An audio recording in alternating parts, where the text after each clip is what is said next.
the case of Abril Perez. Abril Perez was born on November 18, 1971, in Monterrey, Mexico. She was the second of 3 children to parents Maria del Sacramento Saganon and Manuel Perez. Raised alongside her older brother Javier and younger sister Ana, the family lived modestly, but provided their children with a good education and motivated them to aspire to a better life. Abril excelled in school, showed a talent for mathematics and entrepreneurial skills, and dreamed of obtaining a high-quality higher education to secure a well-paying job with career advancement opportunities. After finishing high school, Abril was admitted to the most prestigious university in Nuevo Leon, where she earned a master's degree in finance and business administration. Upon graduating, she was hired in the sales department of one of the country's largest and fastest-growing companies. A few years later, she ventured into digital sales and quickly rose through the ranks, becoming the executive director of the company within 2 years. Abril was young, beautiful, successful, ambitious, and steadily advancing towards the life she had always dreamed of. She built a brilliant career, supported her family, and was full of plans for the future. However, her personal life remained unsettled, which disappointed her loved ones. Nevertheless, she was confident she would find true love and live a long, happy life. Little did Abril know how her marriage to the perfect man would turn out. Abril met Juan Carlos in the mid-1990s when her career was taking off. They were both ambitious, which created a strong connection between them. He was captivated by her beauty, charm, kindness, and intelligence, while she was drawn to his sharp intellect and determination. As their companies collaborated on projects, they crossed paths several times, eventually leading Juan Carlos to realize he was in love with Abril. Through mutual acquaintances, he obtained her phone number and asked her out on a date. The feelings were mutual and their relationship developed quickly. By 1998, they decided to formalize their relationship with a wedding. By then, they had both achieved considerable career success and were involved in developing online stores, which showed great promise. Their life resembled a true fairy tale, evoking envy and admiration among their peers. After 3 years of marriage, Abril gave birth to their first child, a daughter named Ana Cecilia. 2 years later, they had a son named Juan Carlos Jr., and another 2 years after that, they welcomed a third child, a boy named Julio Andres. Despite having 3 young children, Abril managed to balance her parental responsibilities with her career advancement, barely taking any maternity leave. From the outside, the Perez Sanchez family seemed perfect, wealthy, successful, and happy. However, appearances were deceiving. Behind closed doors, Juan Carlos showed his true nature, being hot-tempered, aggressive, and harsh. He was intolerant of compromise, insisting that everything had to be exactly as he wanted. Over time, his behavior worsened, and verbal altercations escalated into physical confrontations. After the birth of their first daughter, Juan Carlos briefly softened, trying to control his emotions. But it didn't last long. By the time the third child was born, he no longer even tried to be a good father or husband. He would vent his anger on Abril, insulting and belittling her, and her tears seemed to lift his spirits. He regularly physically harmed her, often in ways that left no visible marks on her body, so she could hide the bruises under clothing or mask them with makeup. All this was done to protect his flawless reputation and pride himself on being a model family man, loving husband and father. Abril kept silent for years, trying not to tell even her sister and mother about the ongoing nightmare. She earned well and could have raised the children on her own. But her husband was a wealthy and influential man who could easily take the children away from her through the courts. By 2010, the ideal family facade had begun to crumble, and those who once admired them started to suspect that something was terribly wrong behind closed doors. Abril was not just subdued, but deeply distressed, visibly thin, sleeping poorly, and frequently sporting bruises on her face and body that became increasingly difficult to conceal.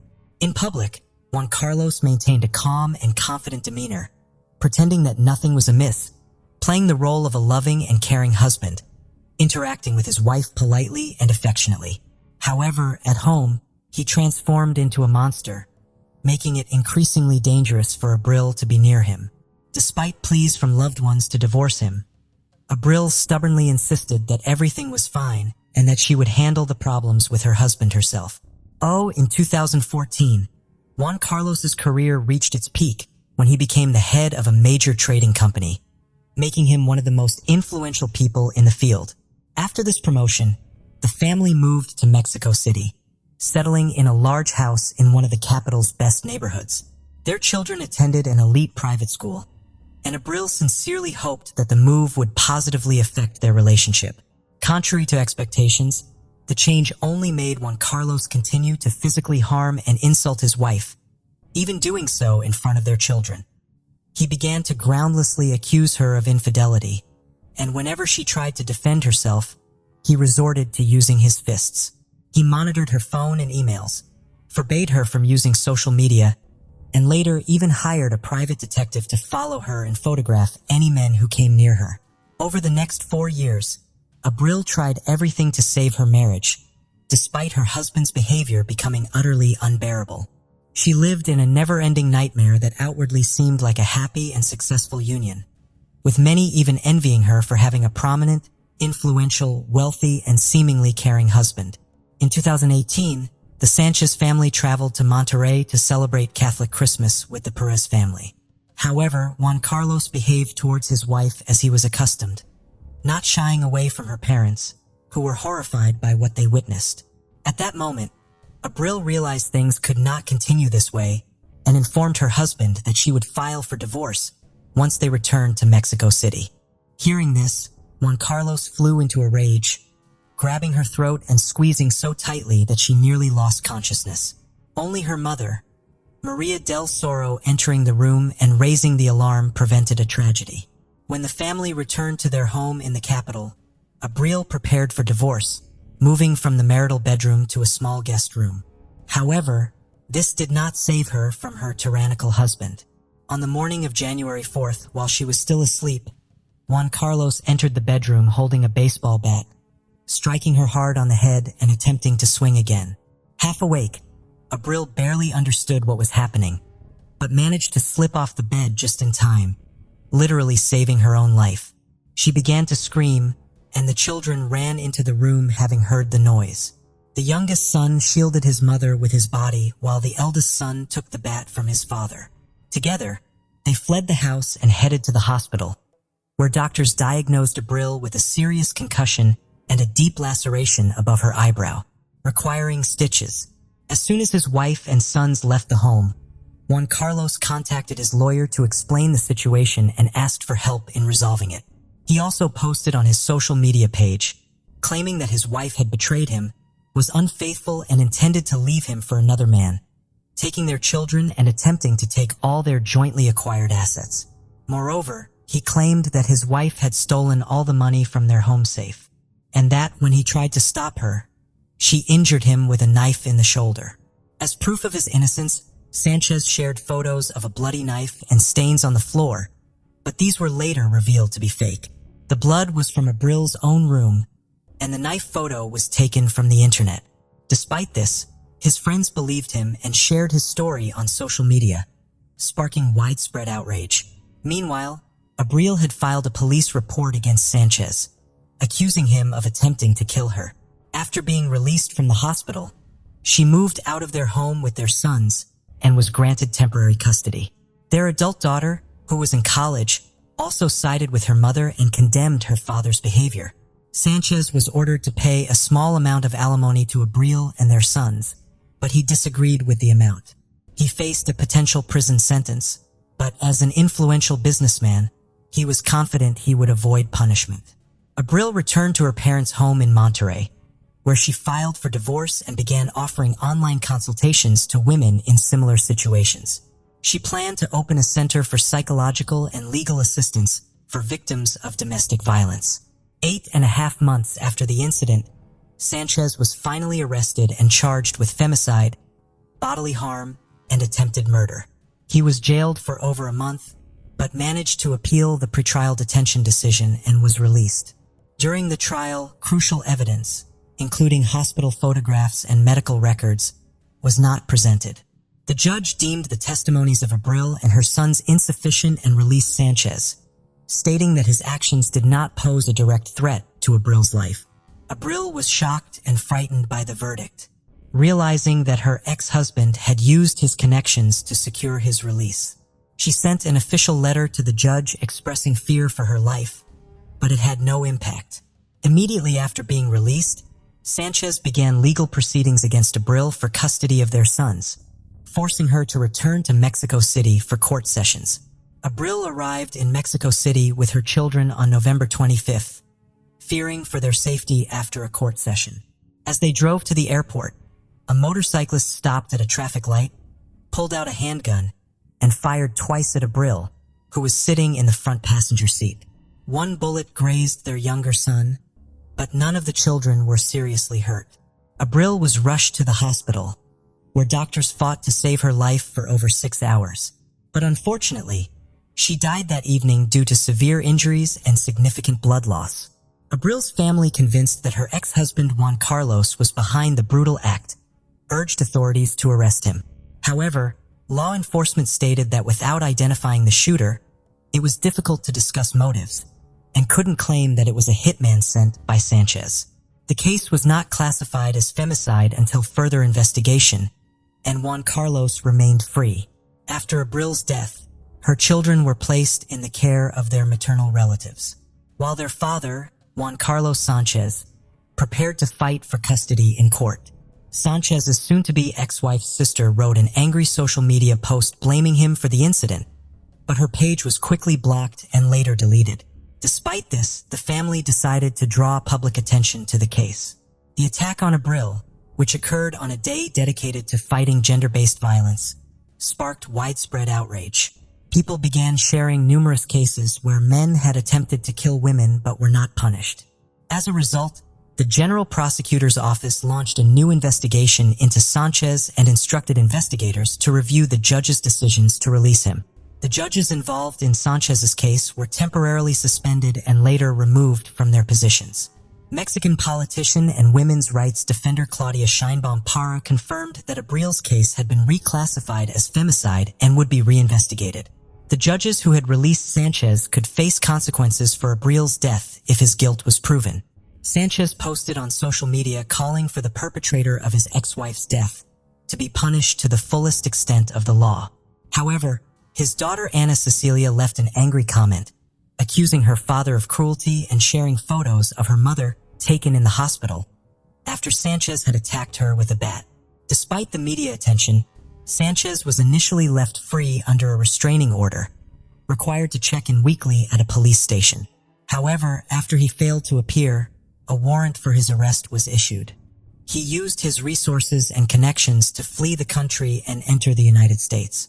Mexican authorities contacted Interpol reporting Sanchez as a fugitive accused of a serious crime, and he was declared wanted worldwide. An investigation was launched to find the hitman who killed Abril. Street camera footage revealed 2 cars following her vehicle as she left the courthouse with her children and lawyer. The motorcyclist who committed the crime was not alone, but received instructions from individuals in the cars. It took investigators several months to identify some of the participants, and 2 suspects were finally arrested on March 5, 2020. Surprisingly, they did not resist arrest and began cooperating with authorities, hoping to reduce their sentences. It was confirmed that Sanchez was the mastermind behind the crime, having paid a substantial sum to 7 individuals involved in the act. The first to be caught were the driver of one of the chase cars and the motorcyclist who fired the fatal shots. Juan Carlos, while in prison, had hired 2 experienced criminals to be his personal bodyguards. After they were released, he rehired them to find people to kill Abril, promising each a large sum of money if they succeeded. Once he had assembled a team, Juan Carlos paid them the promised money and gave them detailed instructions about Abril's route and vehicle. The toughest part was luring Abril to Mexico City, which he achieved by threatening to take her children if she didn't appear in court. Abril showed up in court as planned, but intended to return to Monterrey the same day. Juan Carlos knew this through his connections, but it wasn't until the end of October 2020 that 3 more people involved in the conspiracy were arrested on suspicion of drug distribution. It was later discovered that they were involved in Abril's murder. All the arrested individuals were part of Juan Maldonado's gang, known as Juan Balto, which had protected Sanchez while he was in prison. Maldonado agreed to help kill Abril in exchange for a large reward. He was arrested in November 2020 and began cooperating, confirming that Juan Carlos had hired people to kill Abril. With this new evidence, it was clear that Sanchez was both the client and organizer of the crime. His previous assault on Abril with a bat was reclassified as an attempted murder, leading the court to issue an arrest warrant for him on charges of femicide. By spring 2021, all the participants in the crime had been caught, except for Sanchez, who remained at large. The weapon used in the murder was also found. In total, 9 people from the same criminal group were detained, 7 of whom were directly involved in chasing and shooting Abril. 5 years after Abril's death, Sanchez, the mastermind of the crime, is still on the run, and his whereabouts remain unknown. The person who pulled the trigger was sentenced to 52 years in prison, while 2 others involved in the crime received 50-year sentences each. The other participants are still under investigation, and their fate has yet to be decided. Today's case takes us to Setagaya, Tokyo. Setagaya is a serene suburban-style residential community. It is located not far from central Tokyo. It is made up of cultural amenities like art museums, libraries, and many parks. Setagaya is also renowned for having a large number of upscale residential areas. The city is popular with young people and filled with trendy coffee shops, adorable bookstores, and student pubs. The Miyazawa family was a joyful family of 4 who resided in Setagaya. They were a quiet, typical suburban family. In December of 2000, the Miyazawa family had planned to spend New Year's Eve at home, enjoying a quiet evening, cooking a special meal and anticipating the coming year. Mikio, the father and the head of the family, was a 44-year-old businessman who worked in corporate identity development for Interbrand, a London-based international media and marketing company with branches in 19 cities around the world. Since it was a remote job, Mikio worked from home and had a private study on the ground floor, which he used as his office. Yasuko, his wife, was 41 years old and was a popular teacher who enjoyed her job and was well respected by her students, their parents, and her coworkers. Mikio and Yasuko had 2 children named Nina and Rei. Nina was their 8-year-old daughter, and Rei, their son, who had speech defect, was just 6 years old at the time of their murder. The Miyazawa family occupied a duplex, a sizable house that had been divided in 2. The other half of the house at the time was being resided by Yasuko's mother, Ashawi Jino. The duplex was close to Sashigaya Park, which has walking paths, sports fields, a children's playground. After settling into their house in 1990, the Miyazawa family fell in love with the lifestyle it provided. However, a few years later, the government decided to turn the area into a park for recreation and purchased all the nearby homes to make room for the project. The government already bought around 200 homes, but the Miyazawa family was one of just 3 households that were still in the area in December 2000. At the time, the area looks deserted, and according to reports, the Miyazawa family planned to move out the following year, in 2001. Even though there weren't many people living in the area anymore, the skate park at Sashigaya Park next to their house grew increasingly busy. Even outside their home, Mikio had to reprimand some rowdy teenagers for disturbing them. Additionally, he confronted Bazooka biker gang members for being too loud. He was obviously very stressed due to the inrush of people. At the time of the murder, the older sister of Yasuko was in Japan with her husband, eager to spend the new year with her family, even though she worked and resided in the UK. They stayed with their mother next door to Yasuko and her family throughout the visit. Around 10 a.m. on the December 31st, 2000, Yasuko's mother, Asahi, attempted to call the Miyazawa residence, but the call was unsuccessful. Despite the fact that they shared a door, they respected each other's privacy and never paid a surprise visit. Asahi made several calls in an attempt to get through to her daughter and her family, but nobody would pick up. According to her, they very rarely ignored calls. She then made the decision to go around and check on them. She noticed their car in the driveway, but when she knocked, no one answered the door. She then attempted to enter the house, but the door was locked. She returned to her residence to get her own key, before returning to let herself in. What she discovered was a gruesome scene. The entire family had been brutally murdered in a horrific way. Firstly, she discovered the body of her son-in-law, Mikio, on the floor. He appeared to have fallen down the stairs, based on the position of his body and the multiple stab wounds on his neck. The terrified grandmother hurried upstairs to find her daughter and grandchildren. At the top of the stairs, she discovered Yasuko and Nina dead, lying in their own pool of blood. Both had been repeatedly and savagely stabbed. Yasuko's mother ran to her grandson's room in the hopes of finding him alive, but he was also dead, strangled in his bed. It was truly a traumatizing scene to witness. Asahi was terrified and confused at the same time.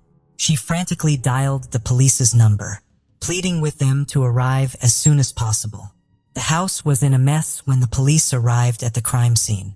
There were numerous documents lying around, and it appeared that someone had slept on the couch in the living room. A chest of drawers with each drawer open and papers sticking out of them was located behind Mikio's body. Investigators discovered a missing drawer in the bathroom with all of its contents in the bathtub. They also found garbage and bloodied bandages in the bathtub, which was an odd collection of items to throw in a tub. Police discovered 150,000 yen in cash as well as foreign currency worth 5,000 yen in Mikio's study. The only thing missing was Mikio's old jacket. It's possible that the murderer fled the scene wearing Mikio's jacket because he left behind his bloody clothes. Nothing else was missing, so robbery could not have been the reason for the killings since nothing else was missing. Police discovered a screen that had been cut and taken out of a window in the second-floor bathroom while searching through the entire duplex. The bathroom was located towards the back of the house and could be reached from the fence between the property and the park. In light of the fact that all other doors and windows were locked and closed, this appeared to be the most likely point of entry. Footprints on the wall below the window were visible from the outside as well. As you walk from the bathroom, the kids' bedroom was the first room on the right. According to the police, Ray was sleeping in the room on the bunk bed he shared with his sister when the killer entered and strangled the child to death. Most likely noticing movement upstairs, Mikio went to see if his son was all right. He was pushed down the stairs after being stabbed with a sashimi knife at the top of the stairs. The next victim was young Nina. The murderer discovered her in bed with her mother on the third floor, which could only be accessed by a drop ladder. He attacked her but stopped midway through the attack when he realized that the sashimi knife's tip had come off while he was attacking Mikio. Yasuko and Nina likely believed the attacker had left at this point, so they descended the ladder to the spot where Mikio was attacked. Yasuko did her best to save her daughter by going to get the first aid kit. However, the murderer was not finished. He returned with one of their kitchen knives and discovered them at the top of the stairs, where he killed both mother and daughter. Yasuko and Nina sustained the most brutal assaults out of the 4 murders. According to forensics, after they both were already dead, their attacker kept stabbing them repeatedly. Yasuko was said to have made a valiant effort to fight off the attacker, desperately trying to protect her daughter from him, as evident by the wounds on her body. However, the killer was unfazed and saw that the job was completed. The perpetrator cut his hand during the attack and bandaged it with supplies from the family's first aid kit. In order to stop the bleeding, he had also used sanitary pads he discovered in the restroom. After he was done with his heinous crime, the killer comfortably remained in the house, which had been a happy family home just hours earlier. He drank some barley tea and ate some melon and ice cream from their refrigerator. He slept on their couch, used their toilet without flushing, and unplugged their phone. He also attempted to use Mikio's credit card to purchase theater tickets at 1:18 a.m. after logging onto the family computer. However, he did not finish the transaction because he lacked all the necessary security details. He went on to set up browser bookmarks for the websites of the business Mikio worked for and the institution Yasuko worked for as well. The police discovered activity on the computer at 10 a.m. on the morning of December 31st. Though it wasn't clear if the killer stayed online all night or if he logged in again the following morning. Police believed they could not rule out the possibility that Ashi accidentally touched the computer when she entered the house at 10:55 a.m. Chances are, If it wasn't her, then the murderer had already left before she arrived. The murder weapon, the sashimi knife, and the kitchen knife were both left on the kitchen table before the killer left. At the crime scene, there was a ton of forensic evidence. Nina's blood and the murderer's blood were found on the first aid kit. Additionally, the killer had failed to flush the toilet and left feces floating in it. He left his hit bag behind. It contained sand that could be traced to the United States. The detectives were able to follow the sand traces all the way to a particular spot. It landed them at the vicinity of Nevada's Edwards Air Force Base. Also, a roll of tape, which skateboarders frequently used to fix their boards, was found in the hip bag. Lastly, the hip bag contained a folded iron handkerchief with traces of French cologne that was popular among skaters then. There were numerous footprints all over the house, which offered intriguing hints. The perpetrator was wearing Slazenger shoes, but they were never sold in Japan, in the exact size he was wearing. That size was in fact only available in South Korea. He had gloves, but he didn't use them because his prints were all over the place. Actually, forensic experts were able to extract a full set of fingerprints from material evidence discovered around the house. He also abandoned his blood-stained clothing. His clothes, however, were left at the scene neatly folded, in contrast to the way he left the drawers, documents, and ice cream cups. Unlike the soft water in Japan, the clothes had been washed in hard water with a higher mineral content. The water used was typical in Korea, though. The purchase of the sweater the killer wore and the knife he used was tracked by the police to the Kanagawa prefecture. Only 130 of the identical sweaters were ever sold, but only 12 of the owners could be located by police. So, if the sweater was bought in Japan but washed in Korea, could it be that the murderer resided in Japan but visited Korea before the killings? Maybe the sweater hadn't been washed in Japan since he bought it because it was made in Korea? The blood found at the scene of the crime was used to create a genetic profile, which revealed that the unidentified suspect was mixed race. The killer's father was East Asian, while his mother was of Southern European ancestry. DNA revealed a unique gene sequence that can only be found in people of Chinese, Korean, or Japanese ancestry.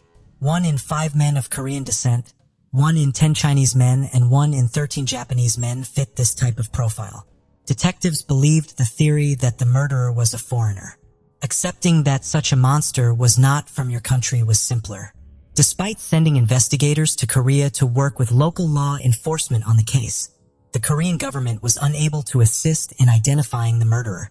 In recent years, the idea that the murderer was Korean has gained popularity. The likelihood that the murderer was Japanese was only 1 in 13. He might also have been a Korean Japanese of the first or second generation.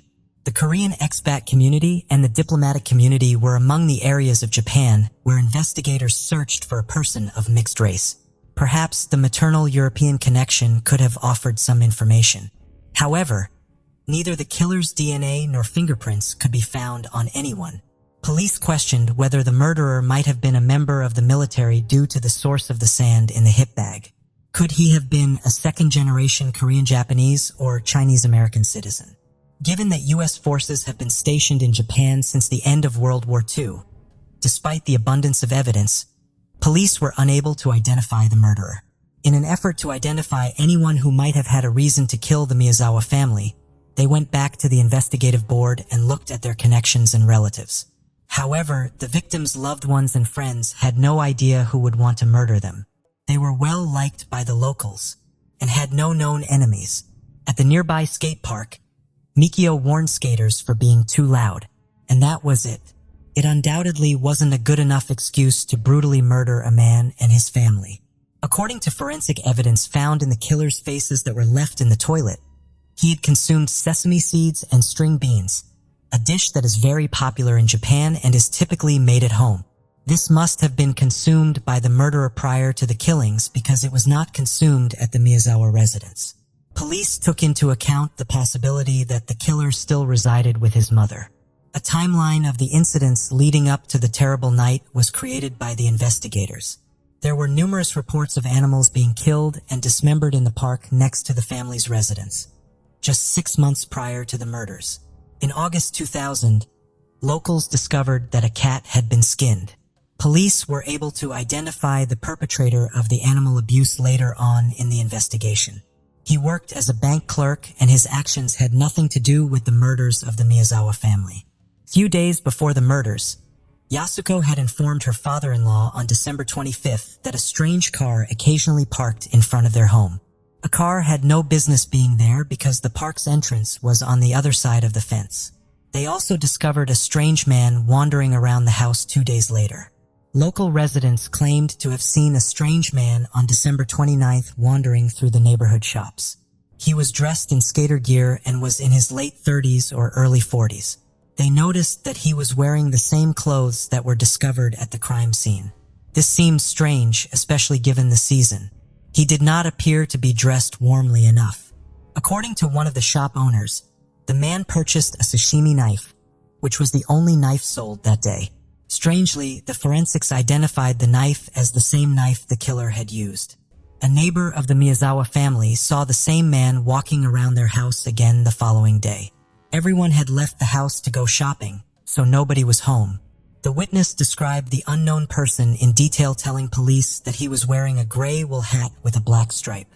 He was wearing gloves, a long-sleeve t-shirt, a hip bag, a colorful scarf, a black Uniqlo jacket, and white Slazenger shoes.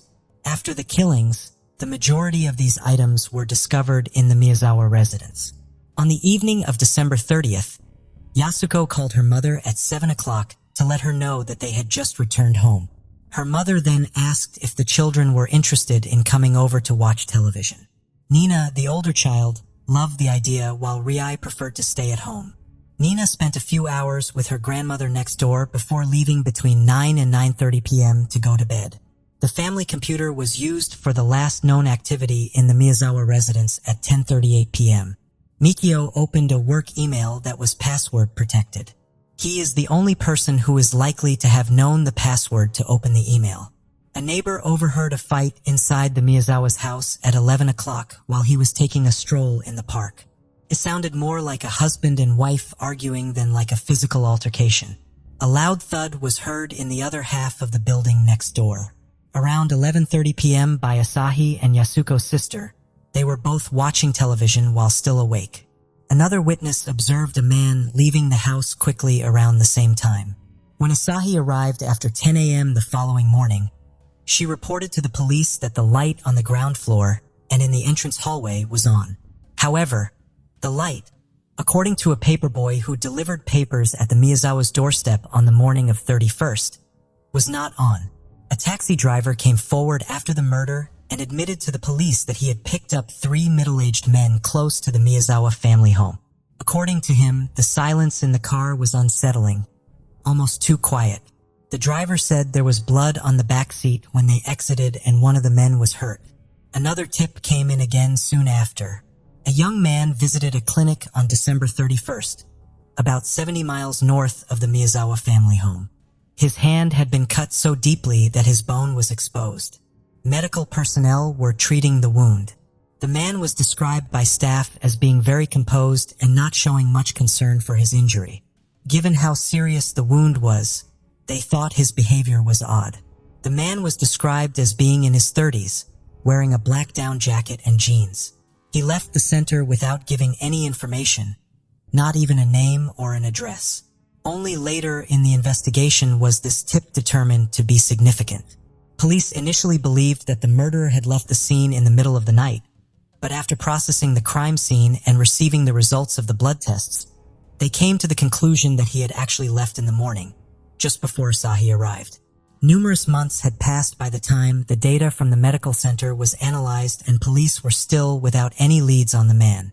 In 2018, Tokyo police made information about their suspect public in the hopes that someone would be able to assist in prosecuting him. The information determined that the perpetrator was a young man between the ages of 15 and 20, based on all the evidence discovered at the crime scene.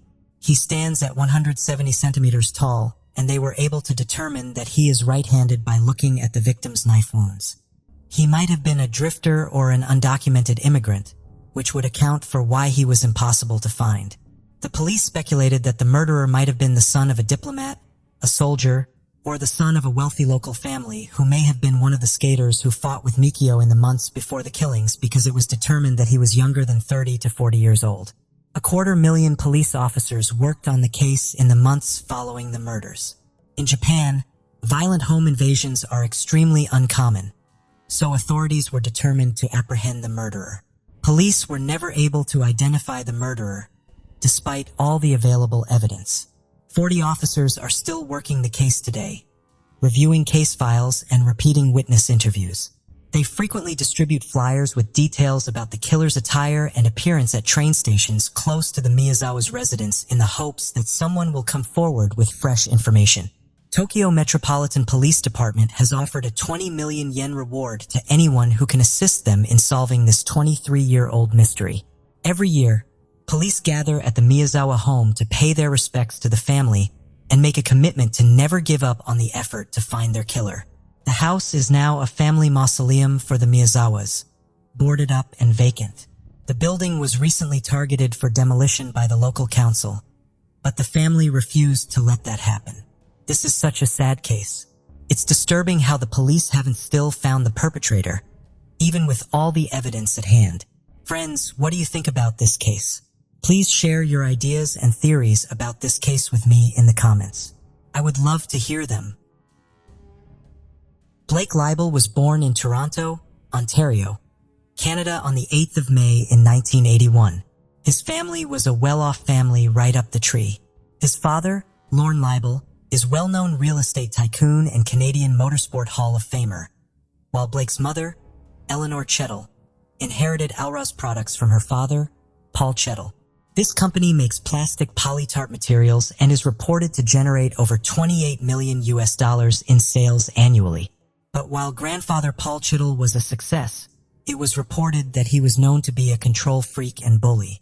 Paul's wife, Blake's grandmother, suffered from a severe mental illness of some kind. The specific diagnosis remains unknown, but what is known is that when Paul Chettle passed away, he left a will behind that withheld inheritance from his family, pending not only alcohol and drug screening, but also an HIV test. Once relatives successfully passed these stipulations, Paul Chettel's girlfriend would get 2 Mercedes-Benz cars, a Cadillac, and some other parting gifts, while Blake's mother got a payout of $12 million. Oddly enough, Blake's brother Cody Leibel was cut out of the will, with Paul Chettel stating that it wasn't out of lack of love, but rather that he knew Cody's father would adequately provide for him. On the other side of the family, Blake and Cody's father, Lorne Leibel, was a man who dated beautiful young women and took them out in fancy Ferraris. He was the envy of any man who set eyes on his fortunes or female companions. When Lorne Leibel split up with Eleanor Chettle, Blake lived with his mom while Cody lived with his dad. It was during this time that Blake and his father reportedly became distant and estranged, as Blake felt that Lorne wasn't providing enough for him financially. Even so, the Leibel family was, by all accounts, a highly successful one. Even Blake's grandfather Stanley Leibel was a well-known sailor who competed in the 1968 Summer Olympics and then later developed hundreds of homes across Toronto. Even Blake's aunt, Terry Leibel, is a Canadian journalist who served as a host for CBC's Olympic coverage during the 1996, 2002, 2004, and 2006 games. Blake and his brother Cody Leibel were destined for success right from the very start. Or at least they certainly had the financial environment around them to allow them to succeed at whatever they put their minds to. As a matter of fact, when Cody Leibel moved to California, he certainly left his mark of success on the world. He even sold his 5,500 square foot home in Beverly Crest for almost $18 million in 2017. The buyer was reportedly Katy Perry. Then later on the same year, Cody bought Reba McEntire's house for a reported $25 million, crowning him the youngest homeowner in Beverly Park history. This move made him neighbors with big names like Sylvester Stallone, Mark Wahlberg, Denzel Washington, and even Eddie Murphy.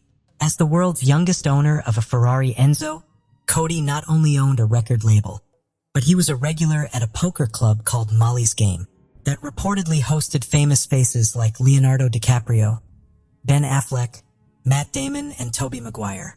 Cody Leibel certainly seemed as successful as the family that raised him. Cody's brother, Blake Leibel, moved to California in 2004. He reportedly still received an allowance from his mother that totaled close to $2 million in just 8 years. In 2011, Blake's mother Eleanor would die of brain cancer, leaving a huge inheritance behind to Blake and Cody. Roughly 2 years later, Blake challenged his mother's will to remove his father as trustee and deny his brother Cody his inheritance. But Blake, who reportedly didn't even attend his mother's funeral, received little sympathy from the courts. But who is Blake Leibel? He wrote and directed a comedy film in 2009 called Bold. It was very low budget and it didn't hit well at all. The movie was a massive flop with a 2.6-star rating on IMDb, but apparently you can still find it on Plex TV if you're curious. Blake Leibel also directed a 2013 film called Soulmates. He's even listed as a creative consultant and director on a few episodes of Mel Brooks' Spaceballs, the animate. In 2010, Blake published a graphic novel called Syndrome. The novel was about a man named Dr. Chettle, who happens to share the same name as Blake's own mother. In the novel, Dr. Chettle studies serial killers. He also goes as far as to recruit a town full of actors and then set up a fake Truman Show-style scenario. Next, he fakes the execution of a serial killer before wiping his mind and allowing the memoryless man to run free in the fake town, so Chettle can monitor his actions. The doctor's goal in the book is to cure serial killers. Chettel's character can be quoted saying that evil is not some mysterious force. Evil is a syndrome. Co-author of the book, Ryan Roberts, stated that Blake told him that he had done a lot of research on serial killers. Ryan also recalled how Leibel jerked his hands upward when showing how a victim could be flipped upside down in order to drain them of fluid. In hindsight, Ryan Roberts said he'll never forget that. While Blake didn't actually write or illustrate the final edition of Syndrome, he was credited as creator of the book, and he wrote an introduction at the start of the novel, asking the question, if you loved hurting things, what would you do? Syndrome, Blake's biggest success, and it ended up with him giving away stacks of the graphic novels for free at Comic-Con in San Diego. A producer said Blake wanted to be a respected comic book artist, and he used his cash to try and buy that image. He tried hard to come across as cool and edgy, but it was clear to everyone that Blake Leibel had some serious mental issues that he needed to address. His mental state had begun to deteriorate, and he was spiraling into a dark abyss. Those close to him had started to recognize the signs, but none could foresee the depths to which Blake would ultimately sink until it was beyond anyone's reach to save him. Blake Leibel had quite the romantic life. In 2006, Blake met a Californian model named Amanda Braun. Amanda was previously in a relationship with Andrew Alchek, who died in prison following convictions for crimes committed as a crooked hedge fund manager. After 5 years of dating, Blake and Amanda finally tied the knot in 2011. Not long after the wedding, Amanda Braun Leibel gave birth to a son. While the couple appeared to live comfortably in their Beverly Hills mansion, Blake continued to cash in and spend his checks pretty much as quickly as he received them. He reportedly smoked weed constantly and came up with various plans for success, but none of his ideas proved fruitful.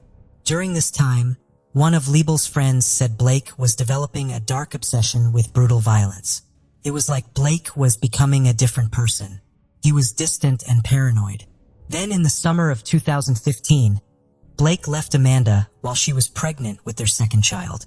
This was reportedly due to his pot-smoking habit consuming his life. But I'd say there was more than a marijuana issue brewing. Blake began isolating from almost everyone as he sank deeper into a world filled with gore, violence, and darkness. He even stopped returning his family's calls and began to suspect that his brother Cody was in deep debt, some Russian gang members, and he was worried it could potentially bring harm back his way. But there was never any evidence that Cody Leibel owed any major debt like that, and no one could understand why Blake's sanity was spiraling out of control. But most of his friends claimed it was initially the death of his mother that brought on this dark madness. Eleanor Chettle's $5.5 million home in Toronto, plus the millions of other dollars acquired due to her death, just wasn't enough for Blake.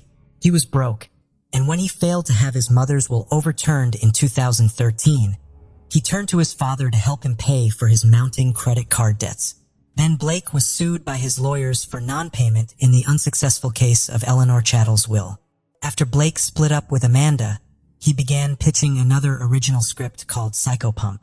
It was about a caped vigilante that cuts off the heads of villains and then uploads his antics to YouTube. But reviewers of the script stated that it was terrible in every way possible. There wasn't one thing about Blake Leibel's new project that anyone liked. It was likened to a bad rip-off version of Batman, where Batman is violent, psychotic, stupid, sadistic, and highly unlikable. Psychopomp was nothing more than a gratuitously violent film, devoid of any imaginative flair. However, there were whispers that Hilary Shore, a producer involved in Children of Men, had expressed interest in the Psychopomp screenplay. Yet, this supposed development never materialized. While married to a pregnant Amanda Braun, Blake had started seeing Iana Kashin, a stunning 30-year-old Ukrainian former attorney from Kiev. In no time, Blake got her pregnant too, and for a while they seemed happy and healthy, as Blake pulled Iana into his fantasy world of Hollywood hot pink. All the while, his mental decline was picking up speed at a volatile pace. In May of 2016, Iana gave birth to a baby girl named Diana, and to outside observers, the new family appeared to be doing well. However, the reality was far from idyllic. Blake harbored intense jealousy towards the infant, as a storm of anger raged within him. No longer the sole object of Iana's affection, Blake found himself replaced by baby Diana, pushing him to new heights of psychological instability. He incessantly demanded sexual attention from Iana, threatening to abandon her for another woman if she refused his advances. In an attempt to salvage their relationship, Iana sent her newborn daughter to live with her mother in a nearby apartment, which Blake financially supported. Then, on the 20th of May, Blake Leibel was arrested for sexual assault not far from his condo. The alleged victim was Blake's third girlfriend, Constance Bucafori. She'd been living in another house he owned that was also a couple of miles away from his West Hollywood apartment where he lived with Iana. Constance claimed Blake forced himself on her in the house. Bucafori is known for being a storyboard artist on Aquaman and working in the art department for films like Snow White and The Huntsman, P.S. I Love You, and the Emoji Movie. Blake Leibel was released from custody around 15 hours after he was arrested, following a bail payment of $100,000. Iana had bailed Blake out of jail, but finding out about the affair with Constance was the final straw for her. She moved into her mother Olga Kasiansma. There was only one door left to check, and it was locked. The cops tried to force the door open to the bedroom, but a mattress was barricading the door from the other side. The cock shouted for whoever was in there to come out, and that's when Blake's voice finally responded, saying he wasn't going to come out because he was scared that the officers were going to beat him up. They assured him that this wouldn't happen and that they were just there to check on his girlfriend to make sure she was okay. Blake replied back that she was fine. He said she was at the hospital and gave them a room number. He also said that his father would be there soon and that he wasn't coming out until then. Blake was referring to his accountant and mentor, Stephen Green. Blake had called Stephen around noon and asked him to come to the apartment. For a month before Stephen Green received that call, he had been unable to get in contact with Blake Leibel. Green had called, messaged, left voicemails, and even emailed Blake several times. He never got a reply. Stephen Green even left a voicemail on Blake's phone stating that he was worried about him and that he loved him. He said whatever was going on, he wanted to help him get through it. But as you're about to find out, it was way too late for that. When Green arrived at the condo, he spoke to Blake through the partially open bedroom door in the apartment. A short while later, a detective arrived on the scene to find Green now in the living room talking to Blake on the phone. Leibel was still barricaded in the master bedroom. When Green hung up the phone, the detective asked him to call Blake back, which he did. After a few minutes of conversation, Blake Leibel finally agreed to come out. He was only wearing boxer shorts when he emerged from the room. Stephen Green gave Blake some clothing to put on. Luckily, officers checked the clothing first and found Leibel's passport and about $4,000 in cash. It's thought that he was going to try and make a break for it, but that never happened. As the officers entered the bedroom, one of them screamed, "She's on the bed." The detective immediately ordered everyone to go outside, and he called in the paramedics who were waiting on standby. Sadly, Yana Kassian was pronounced dead at 1:02 p.m. on May 26th. Yana Kassian's naked body was lying on a clean sheet and was covered by a red Mickey Mouse blanket on top of a blue polka dot blanket. Her head was on a pillow. There were abrasions and bruising on the left side of Kassian's face, consistent with blunt force trauma. There were human bite marks on Kassian's left jaw and left bicep, as well as fingernail marks under her jawline. Her scalp had been removed from around her eyebrows to the hairline. On the back of her head, a large portion of skin on the right side of her face had also been removed. The skull bone was visible. There were cuts across her lower forehead, below the eyebrows. There was also a cut on the right side of her face, from her cheek to her jawline, and another on the left side of her face, toward where the ear should have been, but it was missing. The medical examiner later proposed that a sharp-bladed tool had been used to cut off the skin, but he also noted that some facial tissue had been ripped away by hand. Considering the extensive damage to Jana's face and skull, combined with the challenging nature of both cutting and tearing the tissue, the doctor believed that inflicting these injuries would have been a lengthy process. Moreover, the presence of inflammation in the tissue and bleeding from several severed samples led to the tragic conclusion that Yana Kassian was still alive while enduring this prolonged torture. The examiner also determined that there was no blood in Yana's heart, veins, or arteries. Half of Yana's blood supply was missing. This is highly unusual, even considering the weight of her injuries. Gravity wouldn't have been enough to drain that much blood from her body. Her heart would have had to have been pumping the entire time. It was the medical examiner's opinion that Blake may have drained Yana's blood by placing her in the bathtub with her head lower than her feet and then running water over her head, which could have increased the blood flow and potentially interfere with clotting. Due to the presence of foam in her nostrils, the doctor concluded that Yana was probably submerged in water for at least 30 minutes. Her body was then washed and placed on the clean sheet. Her cause of death was ruled as exsanguination, which is the draining of blood.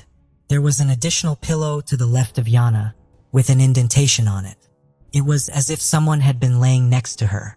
There were dried blood stains on the mattress beneath the sheet she lay upon. The investigation uncovered the extent of the violence that had occurred throughout Blake Leibel's condo. According to court documents, blood stains and pieces of human flesh were discovered behind the bed.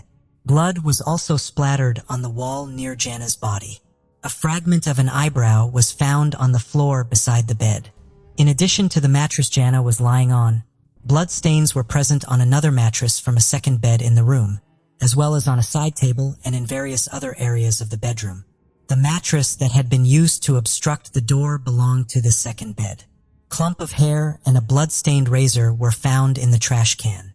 When cops entered the bathroom of the master bedroom, warm water was running in the bathtub. Blood stains and hair could be seen in the tub. A green paring knife with blood on it was found in the top drawer in the bathroom. The oval shape of the bloodstains found on the headboard of the bed and the guest bedroom were consistent with having been made via the top of Yana's scalped head. There was blood on 2 towels, a pillowcase, the floor, and the base of the drapes in the guest bedroom. The drain in the tub of the guest bathroom also tested positive for blood. The same drain contained some freshly cut hair. Chemical testing also confirmed the presence of blood that someone had tried to clean up in areas of the dining room, the hallway, the guest bathroom, and both of the bedrooms.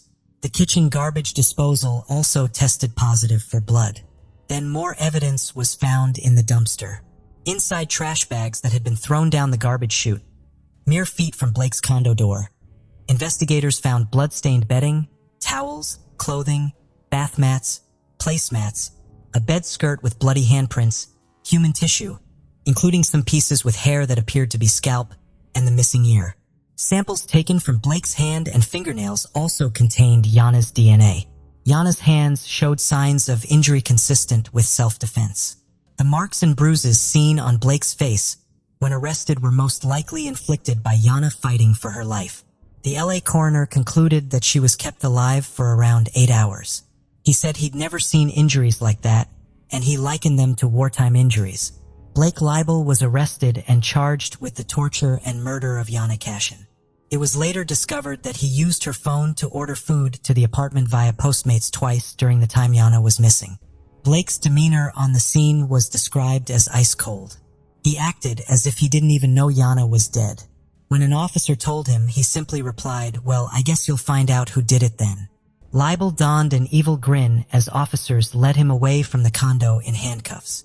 On June 26, 2018, Blake Leibel was sentenced to life without parole. Due to the nature of his crimes, he was eligible for the death penalty, but the DA didn't pursue it, even though doctors deemed Blake not to be insane and stated he was fit to stand trial. It took the jury just 3 hours to deliver a guilty verdict. Blake was also ordered to pay about $43 million to Yanakassian's family. Cody Leibel was present on every day of the trial. Blake's father never showed up. Yanakassian had only been living in the United States for a couple of years before tragedy struck. She was working on becoming a translator. What happened to her was absolutely devastating. It was a crime with little motive outside of Blake's narcissistic desire to control women with his allowance. It was as if this aged, evil little boy had never been rejected. And once he was, or rather felt like he couldn't take it. His ego collapsed, and he snatched away the life of his newborn daughter's beautiful mother in the cruelest way possible. Blake Leibel will rot in prison where he belongs, alone with no one, nothing, and no future that will lead to any shedding of light in his direction. This case started on a freezing Saturday night in December 1991 in Austin, Texas.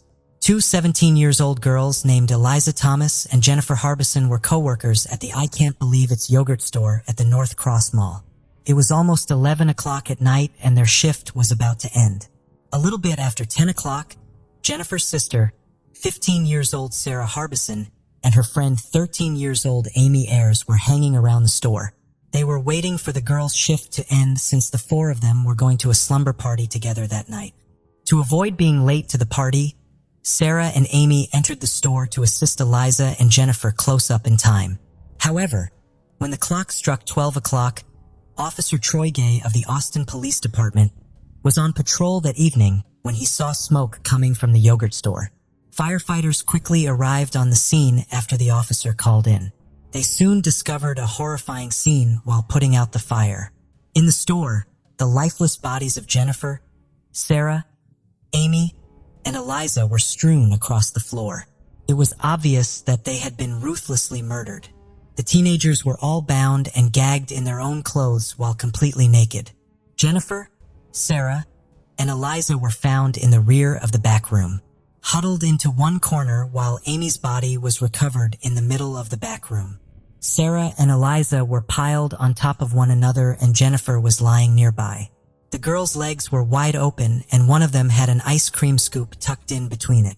The killer or killers had gathered napkins and other combustible materials from about the shop, doused the victims with lighter fluid, and then set the place on fire before escaping, leaving their bodies almost completely burnt beyond recognition.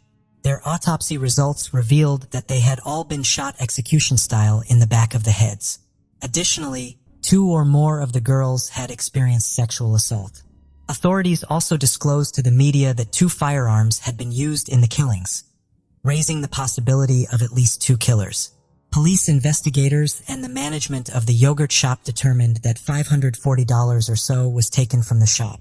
It was unclear if the girls had been targeted particularly because someone knew they would be alone inside the store that night, or if the intended purpose had been a robbery and the culprit had then recognized a chance to take advantage of them. Lead Detective John Jones and his partner, Mike Huckabee, launched an immediate investigation into the case. There were several problems with the investigation right away.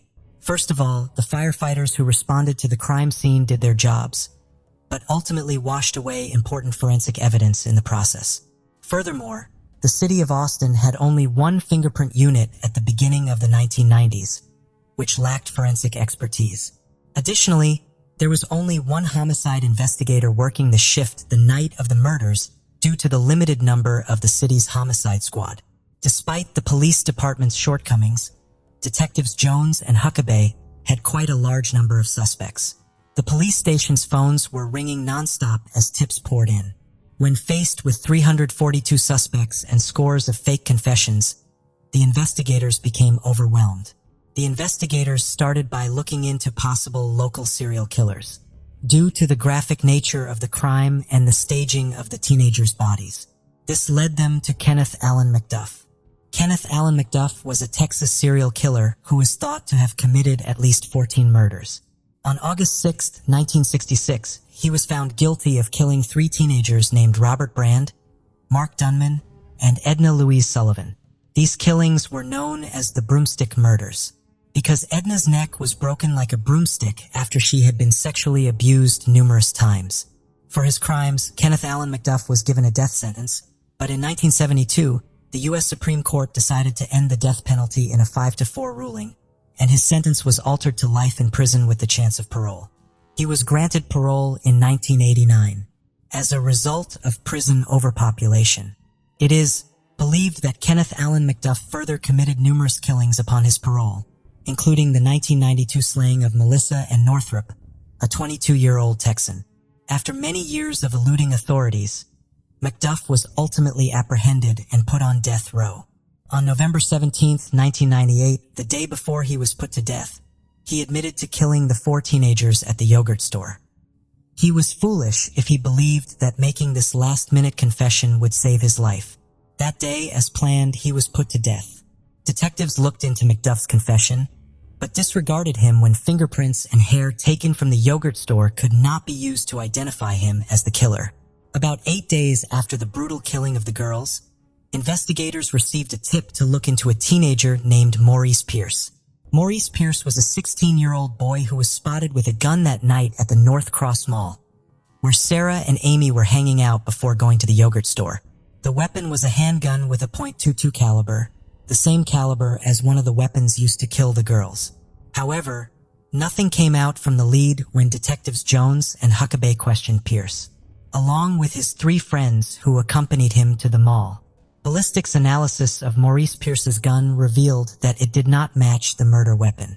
Additionally, just like with McDuff, none of the 4 suspects were identified by the fingerprints and hair samples taken from the crime site. The detectives eventually moved on from this. The case was given to new detectives after years went by without any arrests. Then in 1999, Forrest Wellborn Michael Scott, Robert Springsteen, and Maurice Pierce, the 4 earlier suspects now in their 20s, were apprehended for the killings at the yogurt store. These were the same suspects who had been questioned 8 days prior to the girls' deaths and had been let go due to a lack of evidence. Michael Scott, one of the suspects, admitted to the murders. He wasn't alone, though. Robert Springsteen also admitted to killing the girls and raping one of them. The police were sure they had their killers after these confessions. According to the theory, the 4 boys had intended to rob the yogurt shop. Forrest Wellborn waited outside and kept watch as Michael Scott, Robert Springsteen, and Maurice Pierce entered the store. The theft went horribly wrong, though, and all of the females were killed. The allegations against Wellborn were dropped after the authorities made 2 attempts to indict him for the killings, but were unable to do so due to a lack of evidence connecting him to the crime. Charges against Maurice Pierce were also dropped due to a lack of evidence, which was extremely difficult for the police and the families of the victims to accept, because he was thought to be the mastermind behind the crime and the subsequent killings. Both Robert Springsteen and Michael Scott were found guilty of capital murder after separate trials for the yogurt store killings. The state of Texas had approved a new death penalty statute, making it feasible for Robert Springsteen to receive the death penalty even after the Supreme Court decision in 1972. But Michael Scott received a 99-year jail sentence. However, shortly after their trials, grave questions were presented that showed Springsteen and Scott might not have been guilty. In the beginning, there was no tangible proof connecting any of them to the crime. Both men added that their confessions had been forced upon them, and there was some proof to support their assertions. One of the detectives working on the case was reassigned after it was claimed that he had forced confessions in an unrelated case. Additionally, a picture of another Austin police officer aiming a gun at Scott's head during questioning surfaced. Both convictions were overturned by the courts after they determined that they had violated Springsteen and Scott's Sixth Amendment right to confront their accuser. This came 15 years after the yogurt shop killings were perpetrated.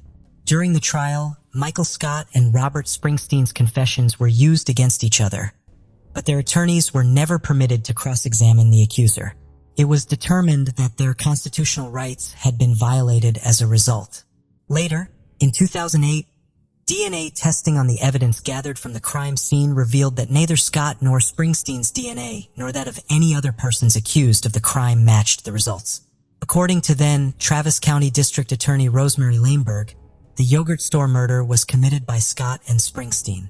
But the men would not be charged again until the unknown man linked to the DNA evidence at the crime scene was located. The majority of law enforcement officials continue to believe that the original 4 suspects were the culprits, and that the DNA evidence implicating a 5th suspect was a fabrication. The 5th suspect argument, according to Michael Scott and Robert Springsteen's defense attorneys, is absurd, and they emphasized that no one ever brought up a 5th suspect before the inconvenient DNA results came in. According to some attorneys, investigators, family members, and armchair detectives who have studied this case, the killers of the teenagers may have been 2 unnamed customers who were at the yogurt store right before it closed. Although 52 customers who had come into the store on the day of the murders were reportedly questioned by the police, 2 individuals who witnesses said were present at closing time have never been located. 3 customers left the store shortly before it closed, and on their way out, they reportedly saw 2 males seated in a booth, and they didn't appear to be planning to leave anytime soon. Perhaps the men ordered a soft drink. When Jennifer and her coworker decided to close the store, at least one of the customers witnessed her lock the front door and post a close sign to prevent any additional customers from coming in. After all the other customers had left, only the 2 men in the booth remained. Witnesses gave the following descriptions of the persons of interest. One is around 5 foot 6 inches tall and has lighter hair, maybe like a dirty blonde. He seemed in his late 20s through early 30s. The second man is noted as being larger. Both were dressed in larger jackets, one of which was green, an army fatigue kind of looking jacket. The other had a black jacket. Neither of these males has been named as of yet. In the end, it is debatable if robbery was really the true motivation in this instance. It is difficult to believe that these killings were just the outcome of a robbery gone wrong, given the meager sum of money seized and the high level of violence. The likelihood that the murder was committed with sexual motivation and that the murderers only grabbed the money as an afterthought is substantially higher. It's possible that one of the girls knew the murderers, or it's possible that Sarah and Amy were followed from the mall to the yogurt store. Linking the DNA evidence discovered at the scene to the 2 male customers who were observed by witnesses lingering in the yogurt shop after closure could hold the key to solving this case. The 1991 murders at the yogurt business altered the city irrevocably.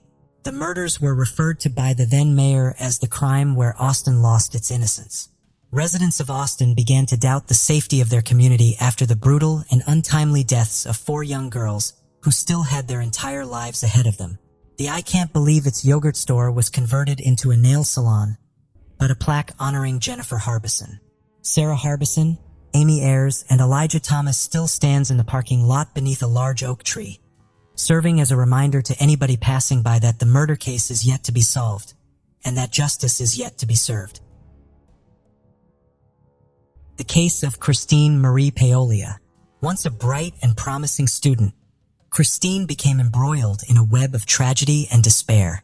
Her story serves as a cautionary tale, highlighting the dangers of unaddressed mental health challenges, peer pressure, and the devastating impact of unresolved trauma.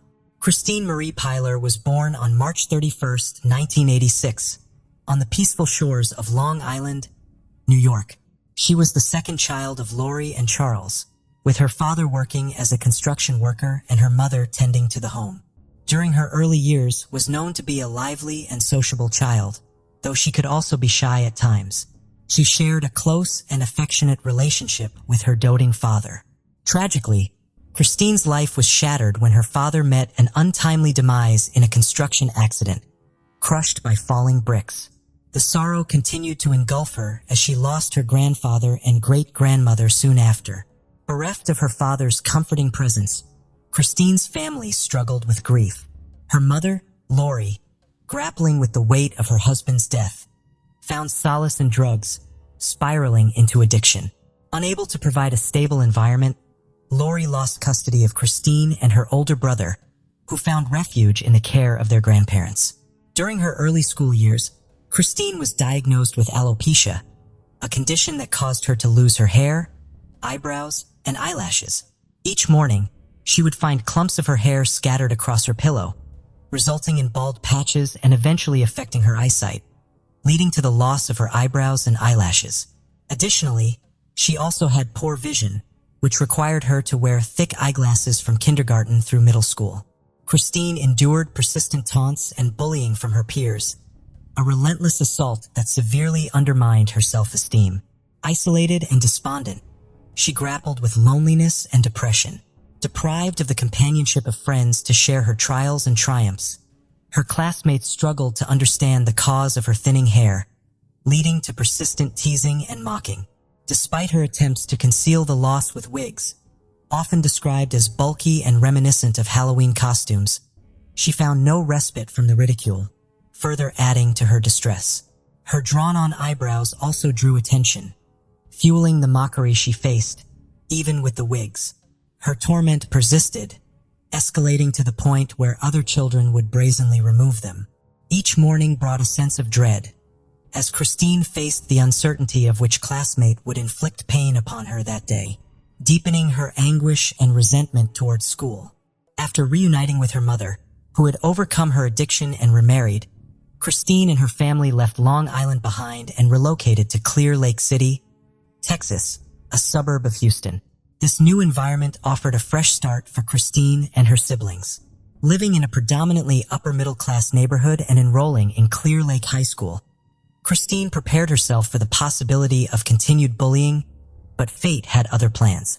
In a turn of events, Christine crossed paths with Rachel Carudis and Tiffany Rowell, two popular girls who welcomed her with open arms and extended their friendship to her.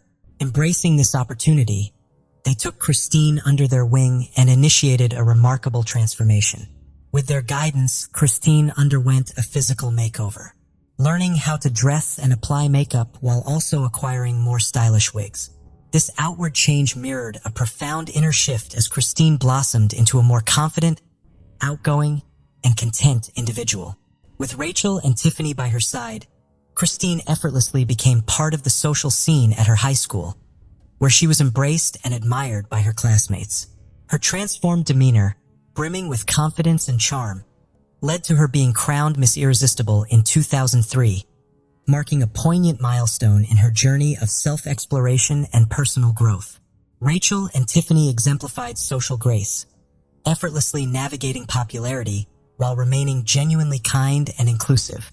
Rachel, with her flowing locks and captivating smile, exuded intelligence and charisma, considering a future in the United States Air Force alongside her passion for art and childcare. Tiffany, adorned with her radiant smile and boundless generosity, harbored dreams of a career in social work, complemented by her talents as an actress and her vast circle of friends, including her closest confidant, Rachel. Although a year ahead in school, they welcomed Christine into their fold, fostering a deep bond of friendship together. The trio reveled in laughter and camaraderie, with Christine finding solace in their company to the extent of shedding her wig, a symbol of her newfound comfort and happiness, as observed by her delighted mother in the summer of 2003.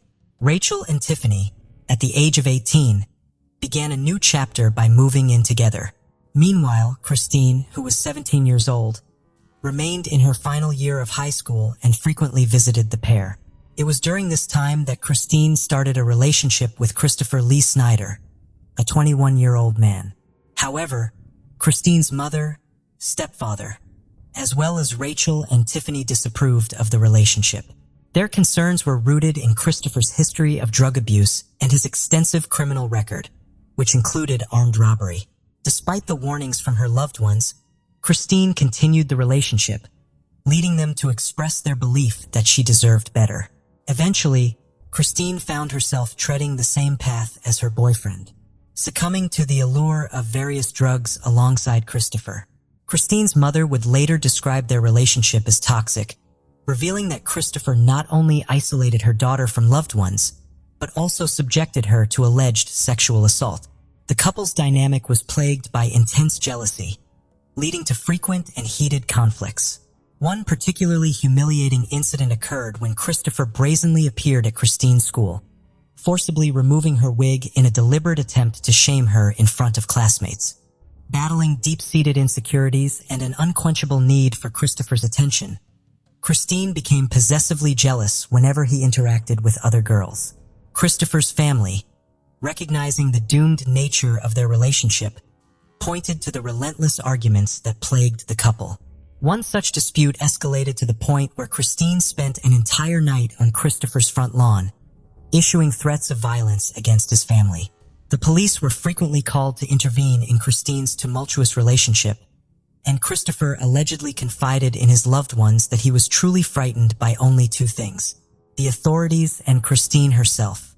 Despite the countless fights and clashes, Christine adamantly refused to sever ties with Christopher, a decision that would ultimately lead to devastating consequences. On the afternoon of July 18, 2003, Christopher and Christine visited Tiffany's home with the intention of stealing drugs and money. Tiffany was present with her boyfriend, Marcus Prasella, his cousin, Adalbert Sanchez, and Tiffany's friend, Rachel. Allegedly, Marcus and his cousin were involved in drug dealing, leading Christopher and Christine to believe that drugs were stored in Tiffany's home. They planned to rob these drugs, and an argument between Christopher and Marcus ensued, resulting in the shooting of all four individuals in the home. Tiffany and Rachel sustained multiple gunshot wounds, including shots to the crotch, indicating a motive of sexual aggravation and jealousy. Adalbert Sanchez, Marcus' cousin, had recently moved to Clear Lake to escape violence, only to be killed in the tragedy shortly after his arrival. Rachel, critically wounded, tried to call for help but was suddenly found by Christine. In a shocking turn of events, Christine repeatedly hit Rachel on the head with the butt of her .38 caliber revolver until Rachel stopped moving. Christine later confessed to the police that Rachel had begged for her life, but Christine had chosen to kill her anyway. Less than an hour after he committed the murders, Christopher drove Christine to her job at Walgreens, where she worked at the makeup counter, and she acted as if nothing had happened. At around 6 p.m., a friend of Tiffany's, who was 18 years old, came to her house to join the group. When she got no response to her knocks, she noticed that Tiffany's and Marcus' vehicles were still parked outside. She became worried, entered the unlocked door, and was met with a horrific scene. Her friends were dead. She immediately fled the scene and called the police. The police characterized the crime scene as excessively brutal, earning the label overkill due to its horrific nature, initially suspecting it to be linked to drug trafficking. The victims, Tiffany and Rachel, had recently graduated and worked at a strip club, while Marcus was involved in selling cocaine. As a result, the police initially presumed that the crime was orchestrated by professionals connected to the drug trade, given that all the victims, except for Rachel, were killed in a manner consistent with execution-style murders. After the murders, the police launched an investigation, using descriptions of the suspects given by neighbors who had seen them walking to and from the home. The timeline of events showed that the murders took place around 3:25 p.m. Notably, Christine had already clocked into her job before 4 p.m. that same day. Although Christine appeared distressed in front of her family when the murders were announced, she supposedly didn't attend the victim's funeral due to depression. Christine took a significant step towards reforming her life by checking herself into rehab to overcome her drug addiction. Around the same time, Christopher was arrested in Kentucky and put behind bars for unrelated car theft charges, which ultimately led to the demise of their relationship. Nevertheless, the Clear Lake massacre remained a mystery, unsolved, for 3 long years despite concerted efforts to crack the case. In 2004, Christine checked herself into a rehab center in Gville, Texas, to overcome her addiction to drugs. It was there that she met Stanley Justin Rott, and a romance developed between them. After completing their treatment programs in 2005, they got married, vowing to stay drug-free together. They used the $360,000 trust fund left by Christine's biological father to start their new life, investing in an apartment. Christine's family had concerns about her marriage, particularly given Stanley's past of allegedly taking advantage of women financially. Christine and Stanley had made a conscious effort to stay away from drugs, but their happiness was short-lived. As the second anniversary of the murders approached in July 2005, the media's renewed focus on the case brought back painful memories for Christine. Rather than mourning the loss of her loved ones, she became increasingly upset by the released suspect sketches. This distress led her to confide in Stanley about her role in the murders, causing the couple to go into hiding in November 2005. Christine and Stanley were living in a San Antonio motel room where they spent the following 8 months regularly using heroin and cocaine. On July 8, 2006, the police received an anonymous tip about the murders. The informant claimed to have been in rehab with Christine and overheard her confessing her involvement in the crime to Stanley. Acting on this information, the police located Christine on July 19, 2006, and placed her under arrest. Stanley was also apprehended after the authorities discovered 70 vials of heroin in their room. While in custody, Stanley disclosed a startling revelation to the police. He alleged that Christine had confessed to him that after the shooting she encountered Rachel, who was still alive, and proceeded to kill her friend by beating her to death. Christine tried to shift the blame to her ex-boyfriend Christopher during her questioning by the detectives, saying he came up with the plan to rob her friends, which went wrong. She told the police that all she wanted was to get drugs and money and didn't mean to hurt anyone. According to Christine, a fight broke out between Christopher and one of the men there, and shots were fired. She claimed Christopher forced her to pull the trigger by putting his hand over hers. The story that was told about the event was proven to be false by the coroner's reports, which showed that 2 different guns were used. Additionally, Christine admitted to going back to the scene to make sure the victims were dead, and she described a disturbing encounter with her friend Rachel, whom she claimed to have hit multiple times with a gun while Rachel was trying to call for help. Despite possessing this knowledge, Christine's defense attorneys maintained that she had never wielded a firearm and harbored no intention of causing harm. Meanwhile, Christopher, the other perpetrator in the crime, was released from jail.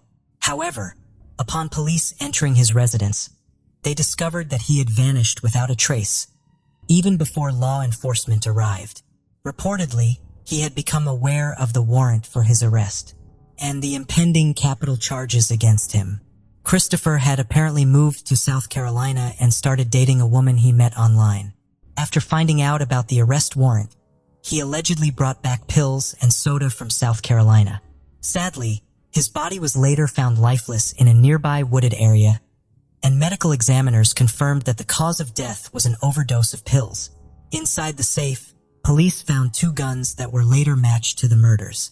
Christine's husband, Stanley, told the authorities that she had admitted to being involved in the murders, and he agreed to testify against her. His testimony was later confirmed to be true. Christine has never expressed remorse for the killings, nor provided any motive. However, psychiatrist Gail Saltz theorizes that her actions stemmed from envy and jealousy toward her more popular friends. Christopher's sister, Brandy, concurs that jealousy was likely the driving force behind the murders, reflecting on Christine's demeanor and remarking, "I remember her being intensely jealous." There must have been some underlying jealousy between Christine and Rachel. Christine was found guilty of 4 counts of capital murder on October 13, 2008. Despite being a juvenile offender at the time of the crimes, she was spared the death penalty and received a life sentence in prison. Despite filing multiple appeals regarding her sentence, all have been rejected. Christine is currently serving her sentence at the Christina Melton Crane Unit in Gatesville, Texas, and is scheduled for parole eligibility in July 2046. At the age of 60, Christine's downward spiral had devastating consequences, resulting in the loss of innocent lives and leaving the community stunned and grief-stricken. As the community came to terms with the tragedy, they rallied together to pay their respects to those who were taken too soon, and to offer each other comfort and support in the face of unbearable sorrow. The tragic outcome of Christine's story serves as a poignant reminder of the urgent need to prioritize mental health awareness and to provide timely support and intervention to individuals grappling with trauma and mental health problems. Nottingham, England, 2008, 21-year-old Joanna Whitten returned to the flat she shared with her partner of 3 years, 20-year-old Matthew Pike. She entered and turned on the light to see blood covering the floor of the living room. As she walked into the dining room, she found the body of her partner on the floor. He had been stabbed a shocking amount of times, something that could only be considered overkill. On the side of his computer were 3 letters written in blood, seemingly by Matthew himself. Soon after this, Joanna received a message on Facebook which read, "I'm sorry for having caused so much trouble lately. I hope you won't lose all your hope. We will be there for you." She knew immediately who had done this, and a huge manhunt was now underway. One that would travel overseas all the way to Limburg, just outside Frankfurt in Germany. 20-year-old Matthew Pike lived on North Sherwood Street, just above a pub in the city center of Nottingham. He had moved over from Suffolk after dropping out of his physics course at university, but in May plans to re-enroll at Nottingham Trent and was keen to finish his studies. His mother said he was modest, witty, and easygoing, with a huge love of technology. He spent a lot of his time on his computer building websites and talking on forums. On the internet, he went by the name Shade, and his girlfriend Joanna was known as Jojo. Matthew and Joanna spent a lot of time playing a Nintendo game called Advanced Wars, a chess-like turn-based strategy game centered around defeating opposing armies on different maps, with various mini-tasks in between. Matthew and Joanna often used the now inactive website, Advanced Wars Bunker. Another user that frequented the site as well was someone under the name Eagle the Lightning, and this user talked to Matthew and Joanna a lot. After Advanced Wars Bunker closed down, Matthew, Joanna, and a user by the name of Eggy created and began managing a site called Wars Central. Wars Central was focused on the Nintendo Wars series of games, Advanced Wars, Battalion Wars, Game Boy Wars, and Famicom Wars. It gave the community that loved the games a place to come together trading strategies and advice. They quickly developed a small but very loyal following. Eagle the Lightning followed Matthew and Joanna over to Wars Central, spending up to 8 hours a day on the forum. Before long, it became clear that this user had other motives for spending so much time on there. They had developed a fixation with Joanna that was escalating by the day. The user told people they thought her ginger hair made her more intelligent, and along with her love of gaming and technology, they believed Joanna was their perfect match. Over the coming weeks and months, the contact between this user and Matthew and Joanna became a constant and very exhausting thing. This user was soon discovered to be a German man, 21-year-old David Heiss. Little was known about David to the other users, and he kept a lot of his life hidden and separate from his online world. What we do know is that he was the eldest of 2 children, and after his parents' divorce, he went to live with his grandparents. The relationship with his mother and father grew more and more strained, and they eventually stopped speaking almost altogether. He was described as very insular and introverted, with few friends, but he was an exceptional student, excelling in all his classes. He was desperate to attend university but was unable to afford it, and decided to join the military instead. Just 2 weeks after joining, he was discharged due to what the military described as not being mentally suitable. He started an apprenticeship at a textiles company, and when he wasn't doing that, he was guaranteed to be on Wars Central. He added Joanna on Facebook, totaling his number of friends to 15. The other 14 were all from different parts of the world, presumably being other people he had met online. He would spend a lot of time going through Joanna's profile and messaging her via any outlet he could, sometimes hundreds of times a day. He soon announced his love for her, and despite Matthew being very much in the picture, he only became more blatant with his feelings. He sent her a Facebook message that read, "I love you, Jojo, more than anything else in my life. I shouldn't, but I can't help it, and to be honest, it's a great feeling. You're my first thought when I wake up and the last one when I go to sleep." Joanna repeatedly ignored his messages and tried not to worry about it too much, thinking the obsession would soon wear off. After all, David was hundreds of miles away in a different country, and Joanna and Matthew were always very careful and private about their personal lives. Joanna said she never worried about anyone finding out where they lived, as it was not information they revealed or ever put out there on any platform. But in June of 2008, Matthew and Joanna went on a short holiday. To their shock, they arrived back at their flat to find David Heiss standing outside the front door waiting for them. Conveniently, he said he had no money with him and nowhere to stay. When they asked him how he found out where they'd lived, He claimed Joanna had once posted it on her Facebook page, something which Joanna couldn't ever remember or imagine doing. Understandably unnerved by this, Joanna started ringing around some local hostels to try and book him somewhere to stay. But when they had no luck, David insisted he just stay with them. He slept on the floor in their room in a sleeping bag. Joanna recalled not sleeping that night, as every time she looked over, he was wide awake and staring at her. David stayed with them for 3 days before Joanna convinced him to head off and meet some more of his online friends while he was in the UK. After 3 weeks of traveling around, he finally returned to Germany. Matthew, who had now reached his limits, contacted him and said, "I hate you for ever laying eyes on the girl I've dedicated my life to. I hate you for your desperation." Matthew then took to the War Central forum and put out a post called "The 19 Reasons Why I Hate David Heiss." David was humiliated and infuriated, and despite his attempts to change people's minds, other users began distancing themselves from him too. Just weeks later, David took his uncle's car to drive to the couple's home again. While he was traveling down the motorway, he collided with a truck. This was no deterrent, however, and as soon as he was deemed fit to leave the hospital, he headed over to the flat, just as he had planned. Enough was enough, and the couple sent him away. They knew they had to cut him off completely and blocked him from accessing the Ward Central forum. Many of the users cut off contact with him as well. Joanna emailed the troubling David, urging him to seek help and go and talk to a therapist. David replied, "Joe, one day I will break my promise and come back to Nottingham and offer you a knife or something and tell you to kill me because I don't want to live without you." For the next 2 months, the shaken pair heard nothing from David Heiss. But in early September, Matthew received an email from him. It read, "There's something I would like to give to you. I'm not going to say what it is though. You will love it." On September 18th, 2008, David's obsession would take its darkest turn yet.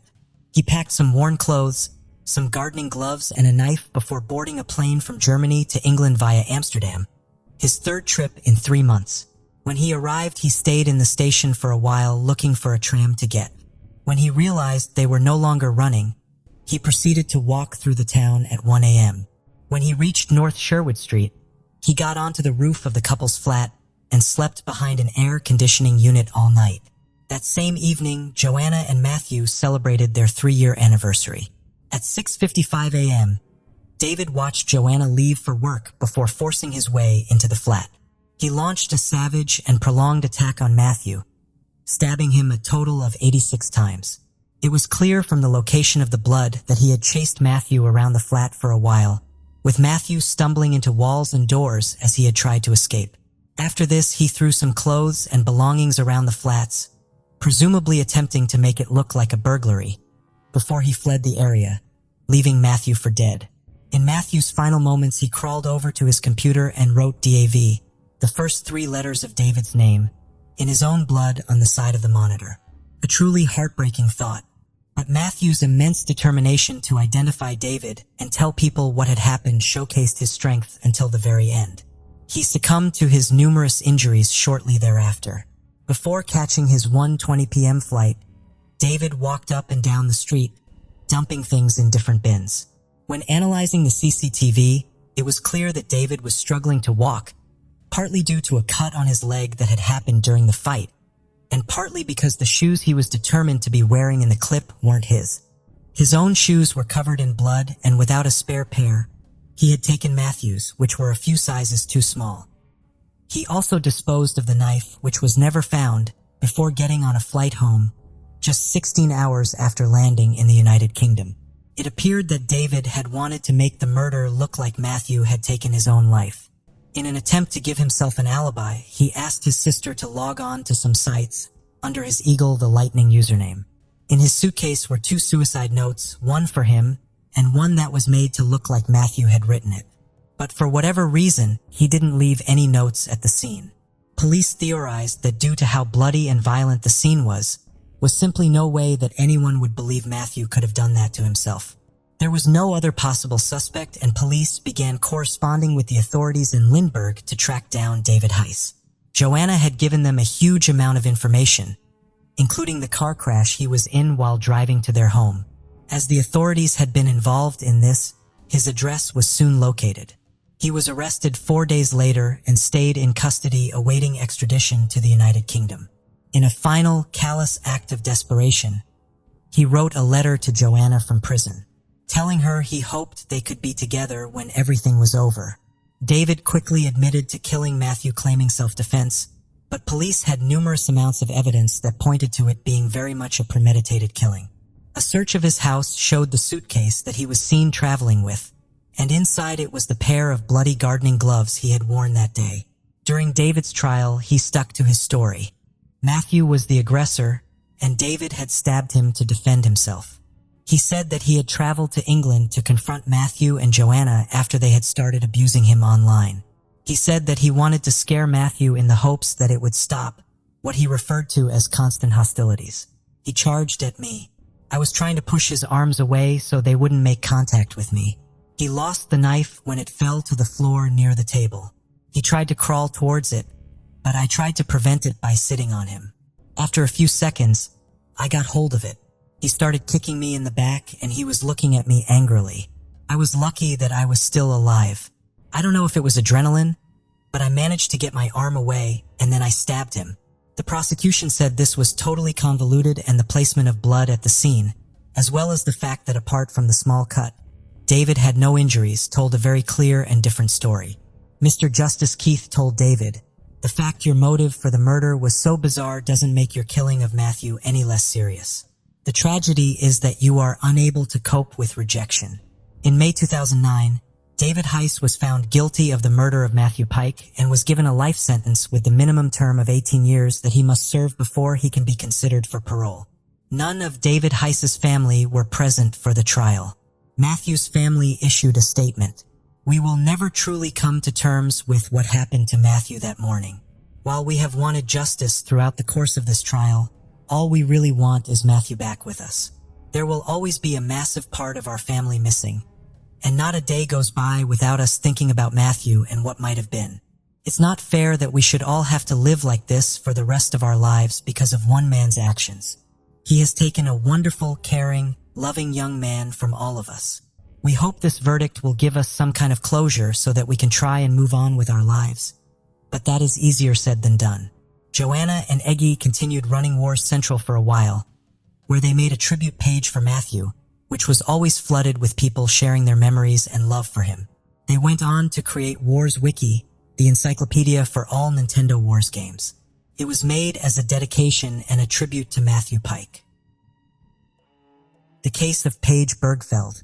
The discovery of Paige Bergfeld's car marked the beginning of a perplexing and mysterious story that unfolded on the first Sunday of July 2007. On that day, a red Ford Focus belonging to the missing Paige was discovered. However, the location where the car was found and its condition raised significant questions and suspicions. The vehicle was situated in a remote area Paige rarely visited. Moreover, was completely engulfed in flames, suggesting that something alarming and unusual had occurred. The county district attorney scrutinized the case closely. His preliminary findings indicated the fire surrounding the car was intentional. This conclusion was corroborated by the fact that nothing else had burned in the vicinity. The strange incident involving Paige Bergfeld's car turned out to be just the beginning of an even more intricate story. June 28, 2007. Is a date forever etched in the memories of Paige's family and friends. On that ordinary day, Paige left her 3 children with a friend, Carol Lindholm, early in the morning. Everything seemed normal. No one anticipated trouble or imagined what was soon to transpire. Paige, a responsible mother, always called or came to pick up her children on time.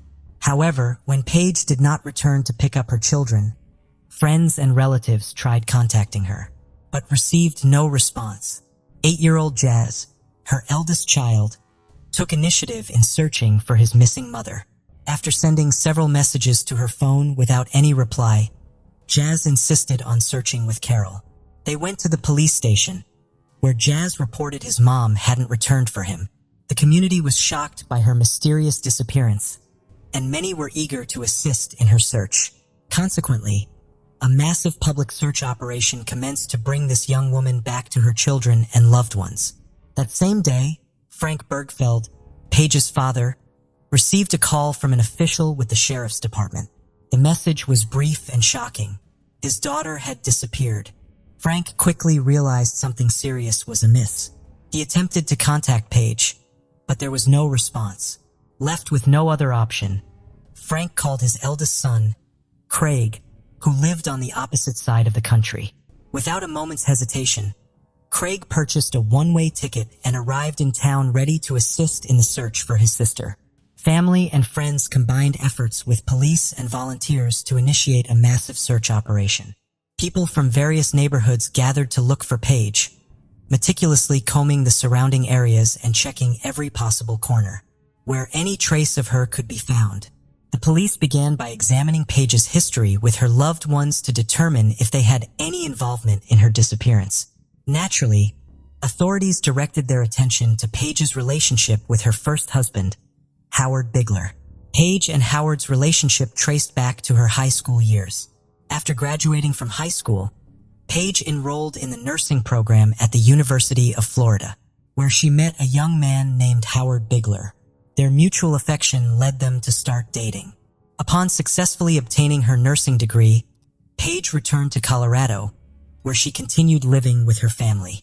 In 1995, after some time passed, she married Howard Bigler. At first glance, they appeared as a happy couple.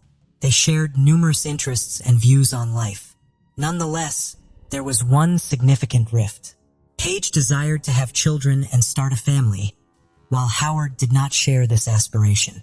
This fundamental disagreement sparked several arguments and many discussions. Attempts at compromise failed repeatedly. Thus, in 1997, they decided it best to part ways through divorce. Despite this separation, their bond remained strong enough that the former spouses continued being friends. Later on, Paige married Rob Dixon, but that marriage too ended in divorce. Following her divorce from Rob, Paige reconnected with Howard once more. Howard claimed he was among the last individuals to see Paige alive on the 28th of that month. They met up in Eagle County, Colorado. It was due to personal business. There, they spent Thursday together. The former spouses then returned to their cities. Howard confirmed that they continued to communicate by phone after the meeting. Upon learning of Paige's disappearance, Howard immediately contacted emergency services. While speaking to the operator, he expressed his concern and belief that something terrible had happened to Paige. The phone recording was corroborated by cell tower data showing that on the day Paige disappeared, Howard was in the Denver, Colorado area, which is several hours away from where she vanished. This gave police officers reason to remove Howard from the list of suspects. Police began to examine Paige's relationship with her second husband, Rob Dixon, and quickly uncovered many events that raised questions and warranted further investigation. It turned out that during their marriage, Paige had reported Rob to the police twice for harassment. After her divorce from her first husband, Paige took a job at a strip club in Denver, where she met Rob Dixon. The man was wealthy and had inherited a large fortune through his family's business. Having fallen in love with each other, Paige and Rob did not hesitate and entered into marriage in 1998. The family settled in a luxurious home in Colorado, where Paige fulfilled her dream of becoming a mother. A few years later, the couple had 3 children who became the most important thing in her life. The first years of marriage seemed happy as Paige and Rob were immersed in a world of luxury, leading a well-to-do lifestyle.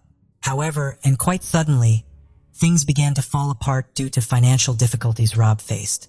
Some of his family's businesses had serious problems, and as a result, the economic situation in the family deteriorated so much that Rob was forced to file for bankruptcy.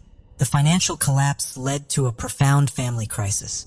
By 2004, tensions had escalated so that Paige contacted emergency services twice. The first time, she reported that Rob had threatened to kill her and their children.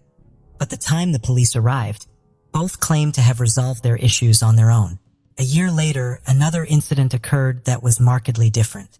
Paige reported Rob for assault, claiming he hit her while she was holding their youngest child. This time, Rob was arrested and charged with third-degree assault. He eventually pleaded guilty to 1 count of molestation, but the trial was dismissed and Rob avoided jail time. The relationship between husband and wife continued deteriorating, leading them to separate. Rob subsequently moved to Pennsylvania. Investigators interviewed him to establish his alibi for the day Paige disappeared. Rob asserted he was at home and could not have harmed Paige. Despite the separation, Rob joined the search effort and was very active in trying to find Paige. Investigating officers left no stone unturned in their quest to uncover clues that might unravel this mysterious case and locate the missing mother.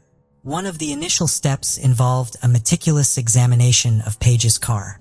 Since arson is often used to destroy potential evidence, experts thoroughly inspected the vehicle and discovered valuable information. For instance, the driver's seat had been pushed back as far as it would go, suggesting that a tall man had driven it last. Given Paige's shorter stature, she couldn't have reached the pedals from that position.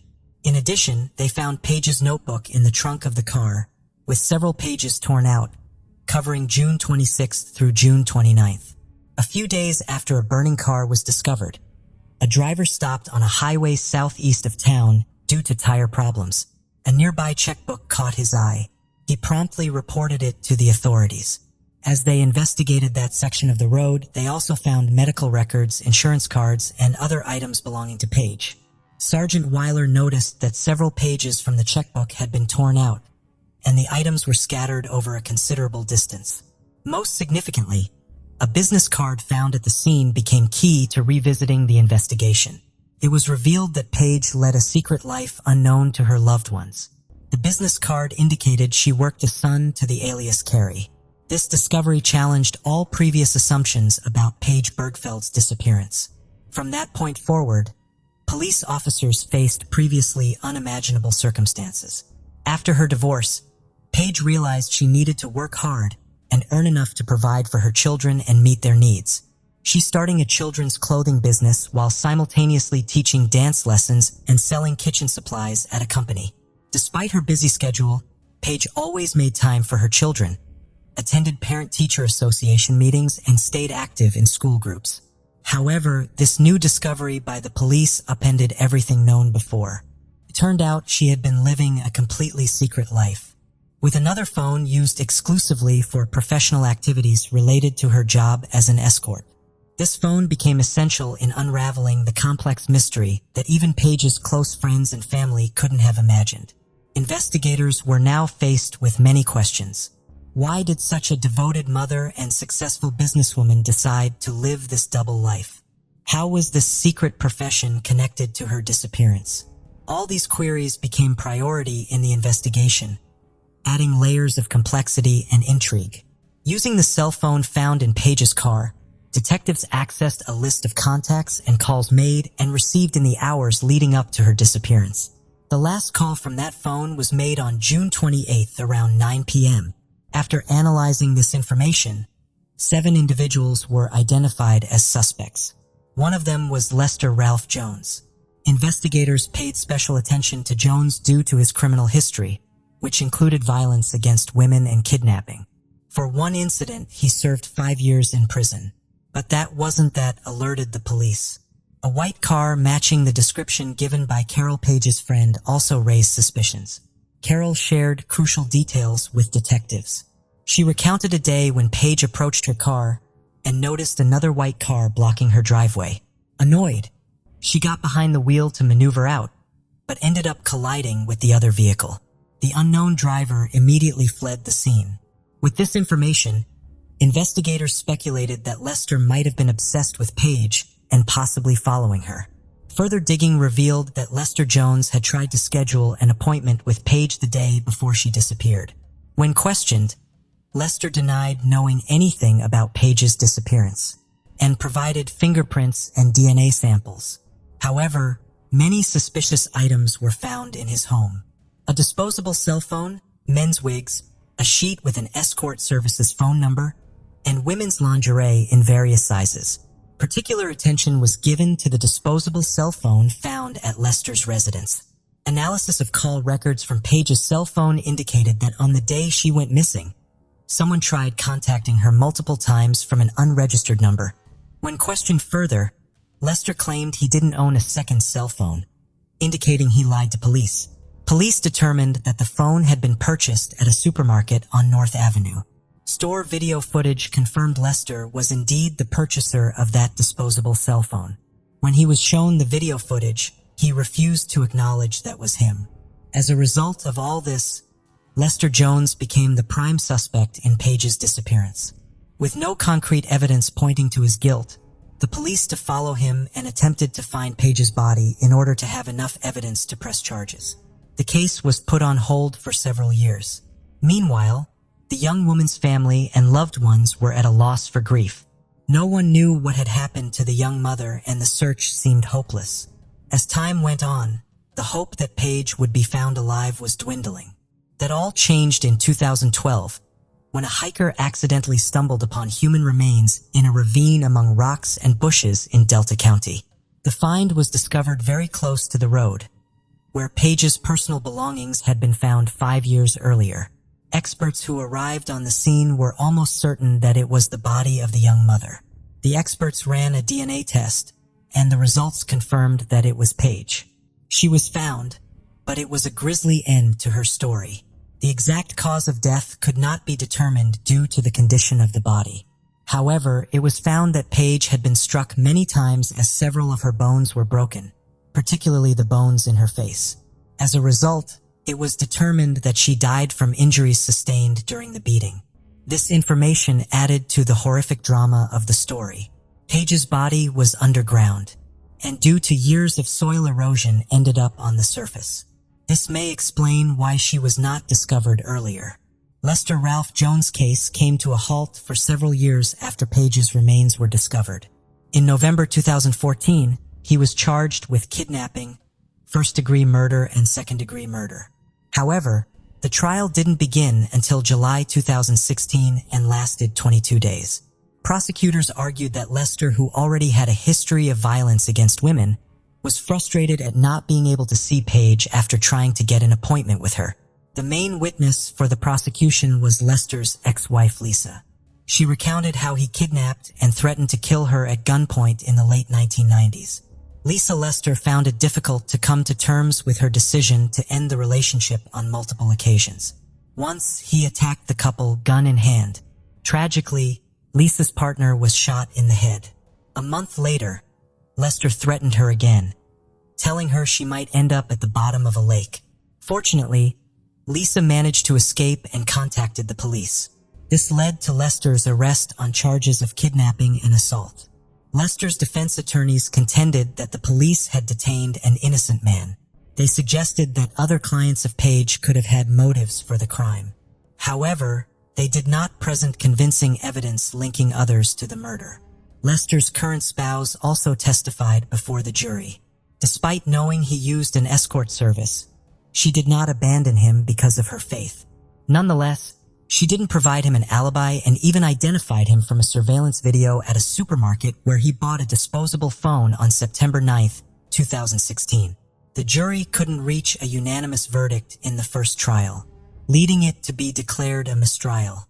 However, the district attorney was firm in believing Lester's guilt and didn't give up. Over several days, he diligently re-examined all evidence. On November 21, 2016, after thoroughly reviewing all of it, the jury reached a verdict. Lester was found guilty of all charges related to Page's death. The judge sentenced him to life in prison without parole. Although the defense appealed this sentence, an appeals court panel upheld it in June 2022 and confirmed Lester's guilt. Page's final farewell took place on April 28, 2012. Her obituary described her as a beautiful and radiant woman whose smile could be compared to the sun. Her tragic loss deeply affected her family and friends. Her 3 children were orphaned and lost their main support and encouragement. Page's case drew public attention and lasted many years. Nevertheless, law enforcement and relatives persevered tirelessly until justice was finally served.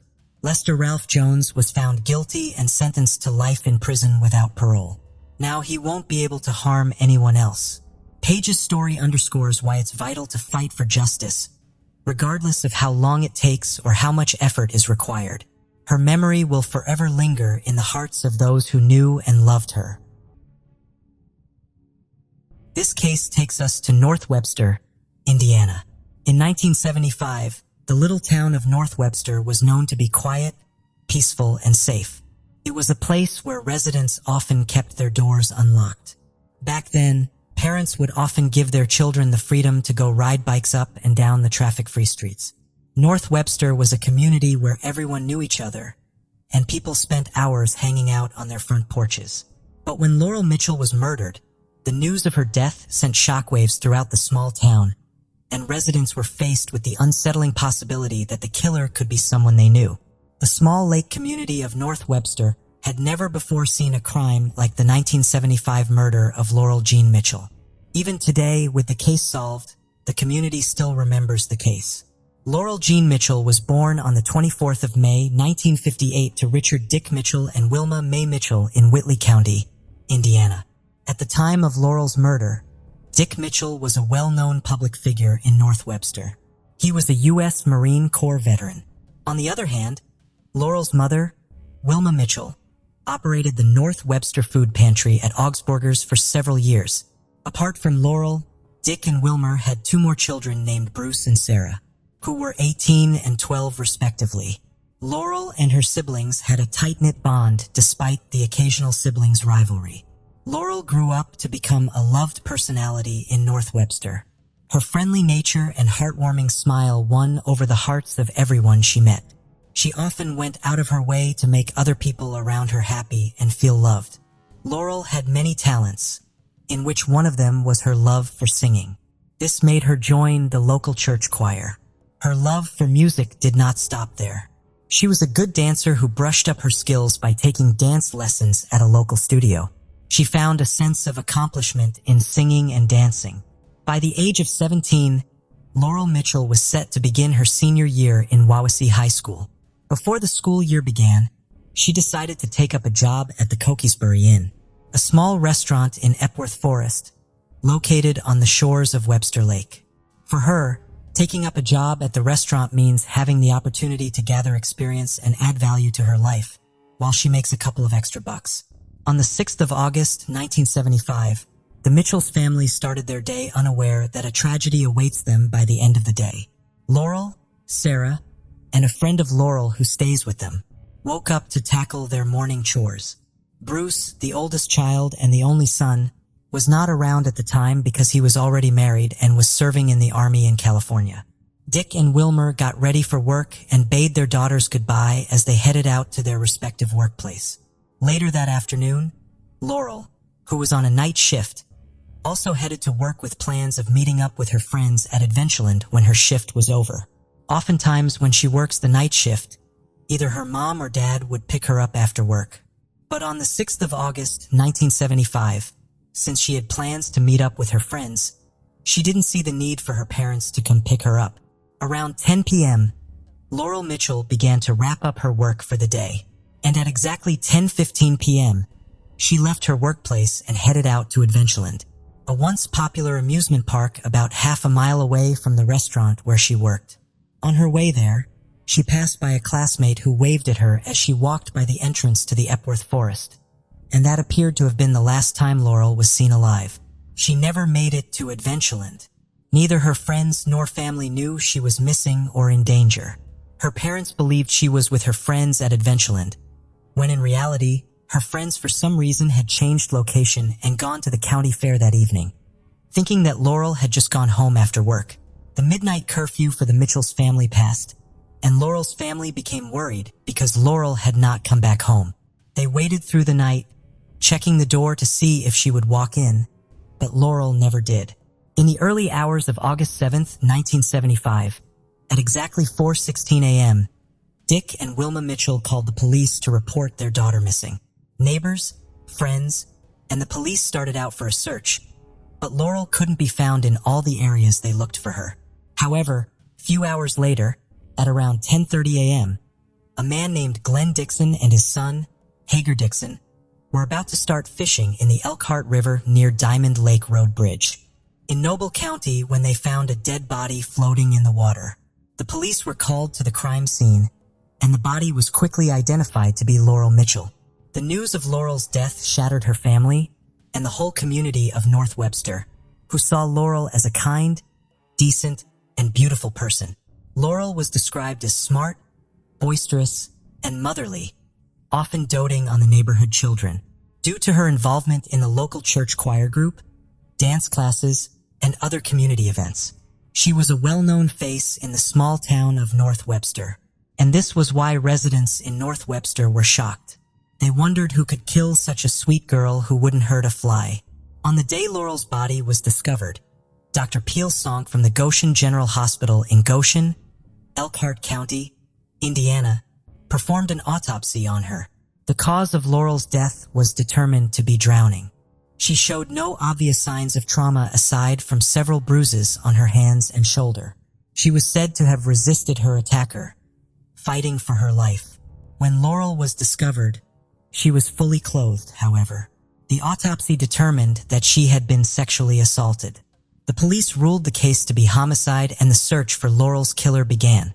Indiana State Police, along with the Kosciuszko County Sheriff's Department, the Noble County Sheriff's Department, and the Noble County Coroner's Office opened an investigation into Mitchell's death. Investigators spent thousands of hours trying to solve her murder. They followed every lead. They interviewed neighbors who lived around the crime scene. A woman named Catherine Flynn, who lived at the area at the time of Laurel's murder, told the police that around 10 p.m. on the 6th of August, 1975, that she heard a loud car turn around next door. She said she heard voices say, "Let's get," or "Let's get her." Another resident with the name Frank Overmeer told investigators he also heard a loud vehicle in the neighborhood, possibly in Oldsmobile. The police followed these leads and tried all they could, but the killer of Laurel could not be found. Over the next 5 decades, numerous detectives continued to work on her case.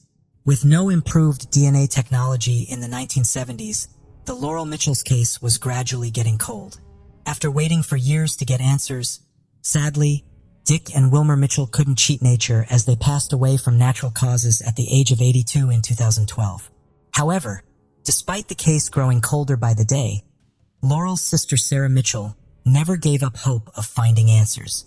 Every year she would appeal to the media to once again cover her sister's story and always maintain contact with Detective Kevin Smith, who was assigned to Laurel's case. During one of her chats with the detective, Sarah mentioned that a family friend had told her a small band from Delphi, Indiana called Celebrate the Sun, consisting of several boys and girls around the ages of 16 to 20, had played a show that evening at the Cokesbury Inn and had left around the same time Laurel was last seen alive. The family friend also mentioned seeing the same group at the fire station later that evening. He described seeing a woman having a panic attack and hyperventilating outside of the fire station. He said the woman was accompanied by a group of guys all around the ages of 16 to 20 who were trying to calm her down. The detective then told Sarah that this tip had never been reported and felt it was worth investigating. Investigators then tracked down the members of the band. It was, however, discovered that they were a performing church group who were not from Delphi and had never stopped at the fire station that evening. The case went cold again, but in June 2013, a year after Laurel's parents died, Renee Sexton, a Florida woman who was 16 years old and living in Noble County in 1975, contacted the county sheriff's department to inform them that she had gone on a date with a man called John Wayne Leffman, and as he was driving her back home, he admitted his involvement in a crime that he committed with his friend, Fred Bandy. John Wayne Leffman had told the woman details that were consistent with the police findings when Laurel's body was found, including the anatomical findings from the autopsy results. In 2014, Bill McDonald, who was a high school sophomore at the time of Laurel's murder, told police that he socialized with a man named Fred Bandy while in high school, and that Fred Bandy told him after Laurel Mitchell's murder that he had committed the crime and also provided details of the location where her body was found. In 2019, another man told the police that he and Bill McDonald had attended a high school party with Fred Bandy, John Wayne Leafman, and others when Mitchell's murder came up. Fred Bandy then stated that he and John Wayne Leafman committed the crime of killing Laurel Mitchell together. These multiple confessions were what the investigators needed to pursue the case vigorously once again. After the last witness came forward with the same information, in 2019, Laurel Mitchell's clothes and other evidence preserved from the crime scene in 1975 where he submitted for DNA testing at the Indiana State Police Laboratory. The forensics developed a profile for a possible suspect. 3 suspects who were initially on the list of the investigators were eliminated and attention was shifted to Fred Bandy for a buccal swab. On December 5, 2022, authorities visited Fred Bandy at his residence, explaining to him the reason they were there and asking for a sample of his DNA. Surprisingly, Fred Bandy did not put up a fight. He voluntarily provided the DNA sample. Fred Bandy's buccal swab was then taken to the lab for testing, and the results showed that Fred Bandy is more likely to be the contributor of the DNA found in Laurel Jane Mitchell's clothing than any other unknown person. A search warrant on Fred Bandy's home was issued, and during the search, investigators later discovered that Fred Bandy had a 1971 Oldsmobile. In 1975, it is believed that the Oldsmobile was used by him and John Wayne Leffman to bring Mitchell to the Mallard Roost public access site in Noble County, where they forcibly removed her from the vehicle and deliberately drowned her. Additionally, information from the Indiana court database shows that Fred Bandy is a twice convicted child molester, deemed a sexually violent predator in Elkhart County. On Monday, February 6, 2023, 47 years and 6 months after her death, the Indiana State Police and the Noble County Sheriff's Department arrested Fred Bandy and John Wayne Leveman in their respective homes and charged them with the murder of Laurel G. Mitchell. Both suspects are being held in the Noble County Jail without bond. Following the arrest of Laurel's killers, her sister, Sarah Nicely Mitchell, said, "They basically blew up my family. For a lot of years, it was rage. If I could have killed them myself, I would have. If they gave them the electric chair, I would have thrown the switch. I'm glad they are going to be punished, that they won't be able to hurt anyone else. But she's still dead." She remembered her sister and said, "She was just a good, kind, decent person. She was an awesome person. Wherever she went, she had to take me with her. That wasn't fun for her, but it was for me. She didn't deserve this. She was just in the wrong place at the wrong time." Thank you for joining us on this journey into the depths of unsolved mysteries. Cold cases not only challenge our understanding of the past, but also ignite our curiosity and determination for answers. Remember to subscribe to stay updated on our latest investigations. And if you have any information regarding the cases we've covered, don't hesitate to reach out. Together, we can shed light on the shadows of the past and bring closure to those who seek it. Until next time, stay vigilant, stay curious, and never stop seeking the truth.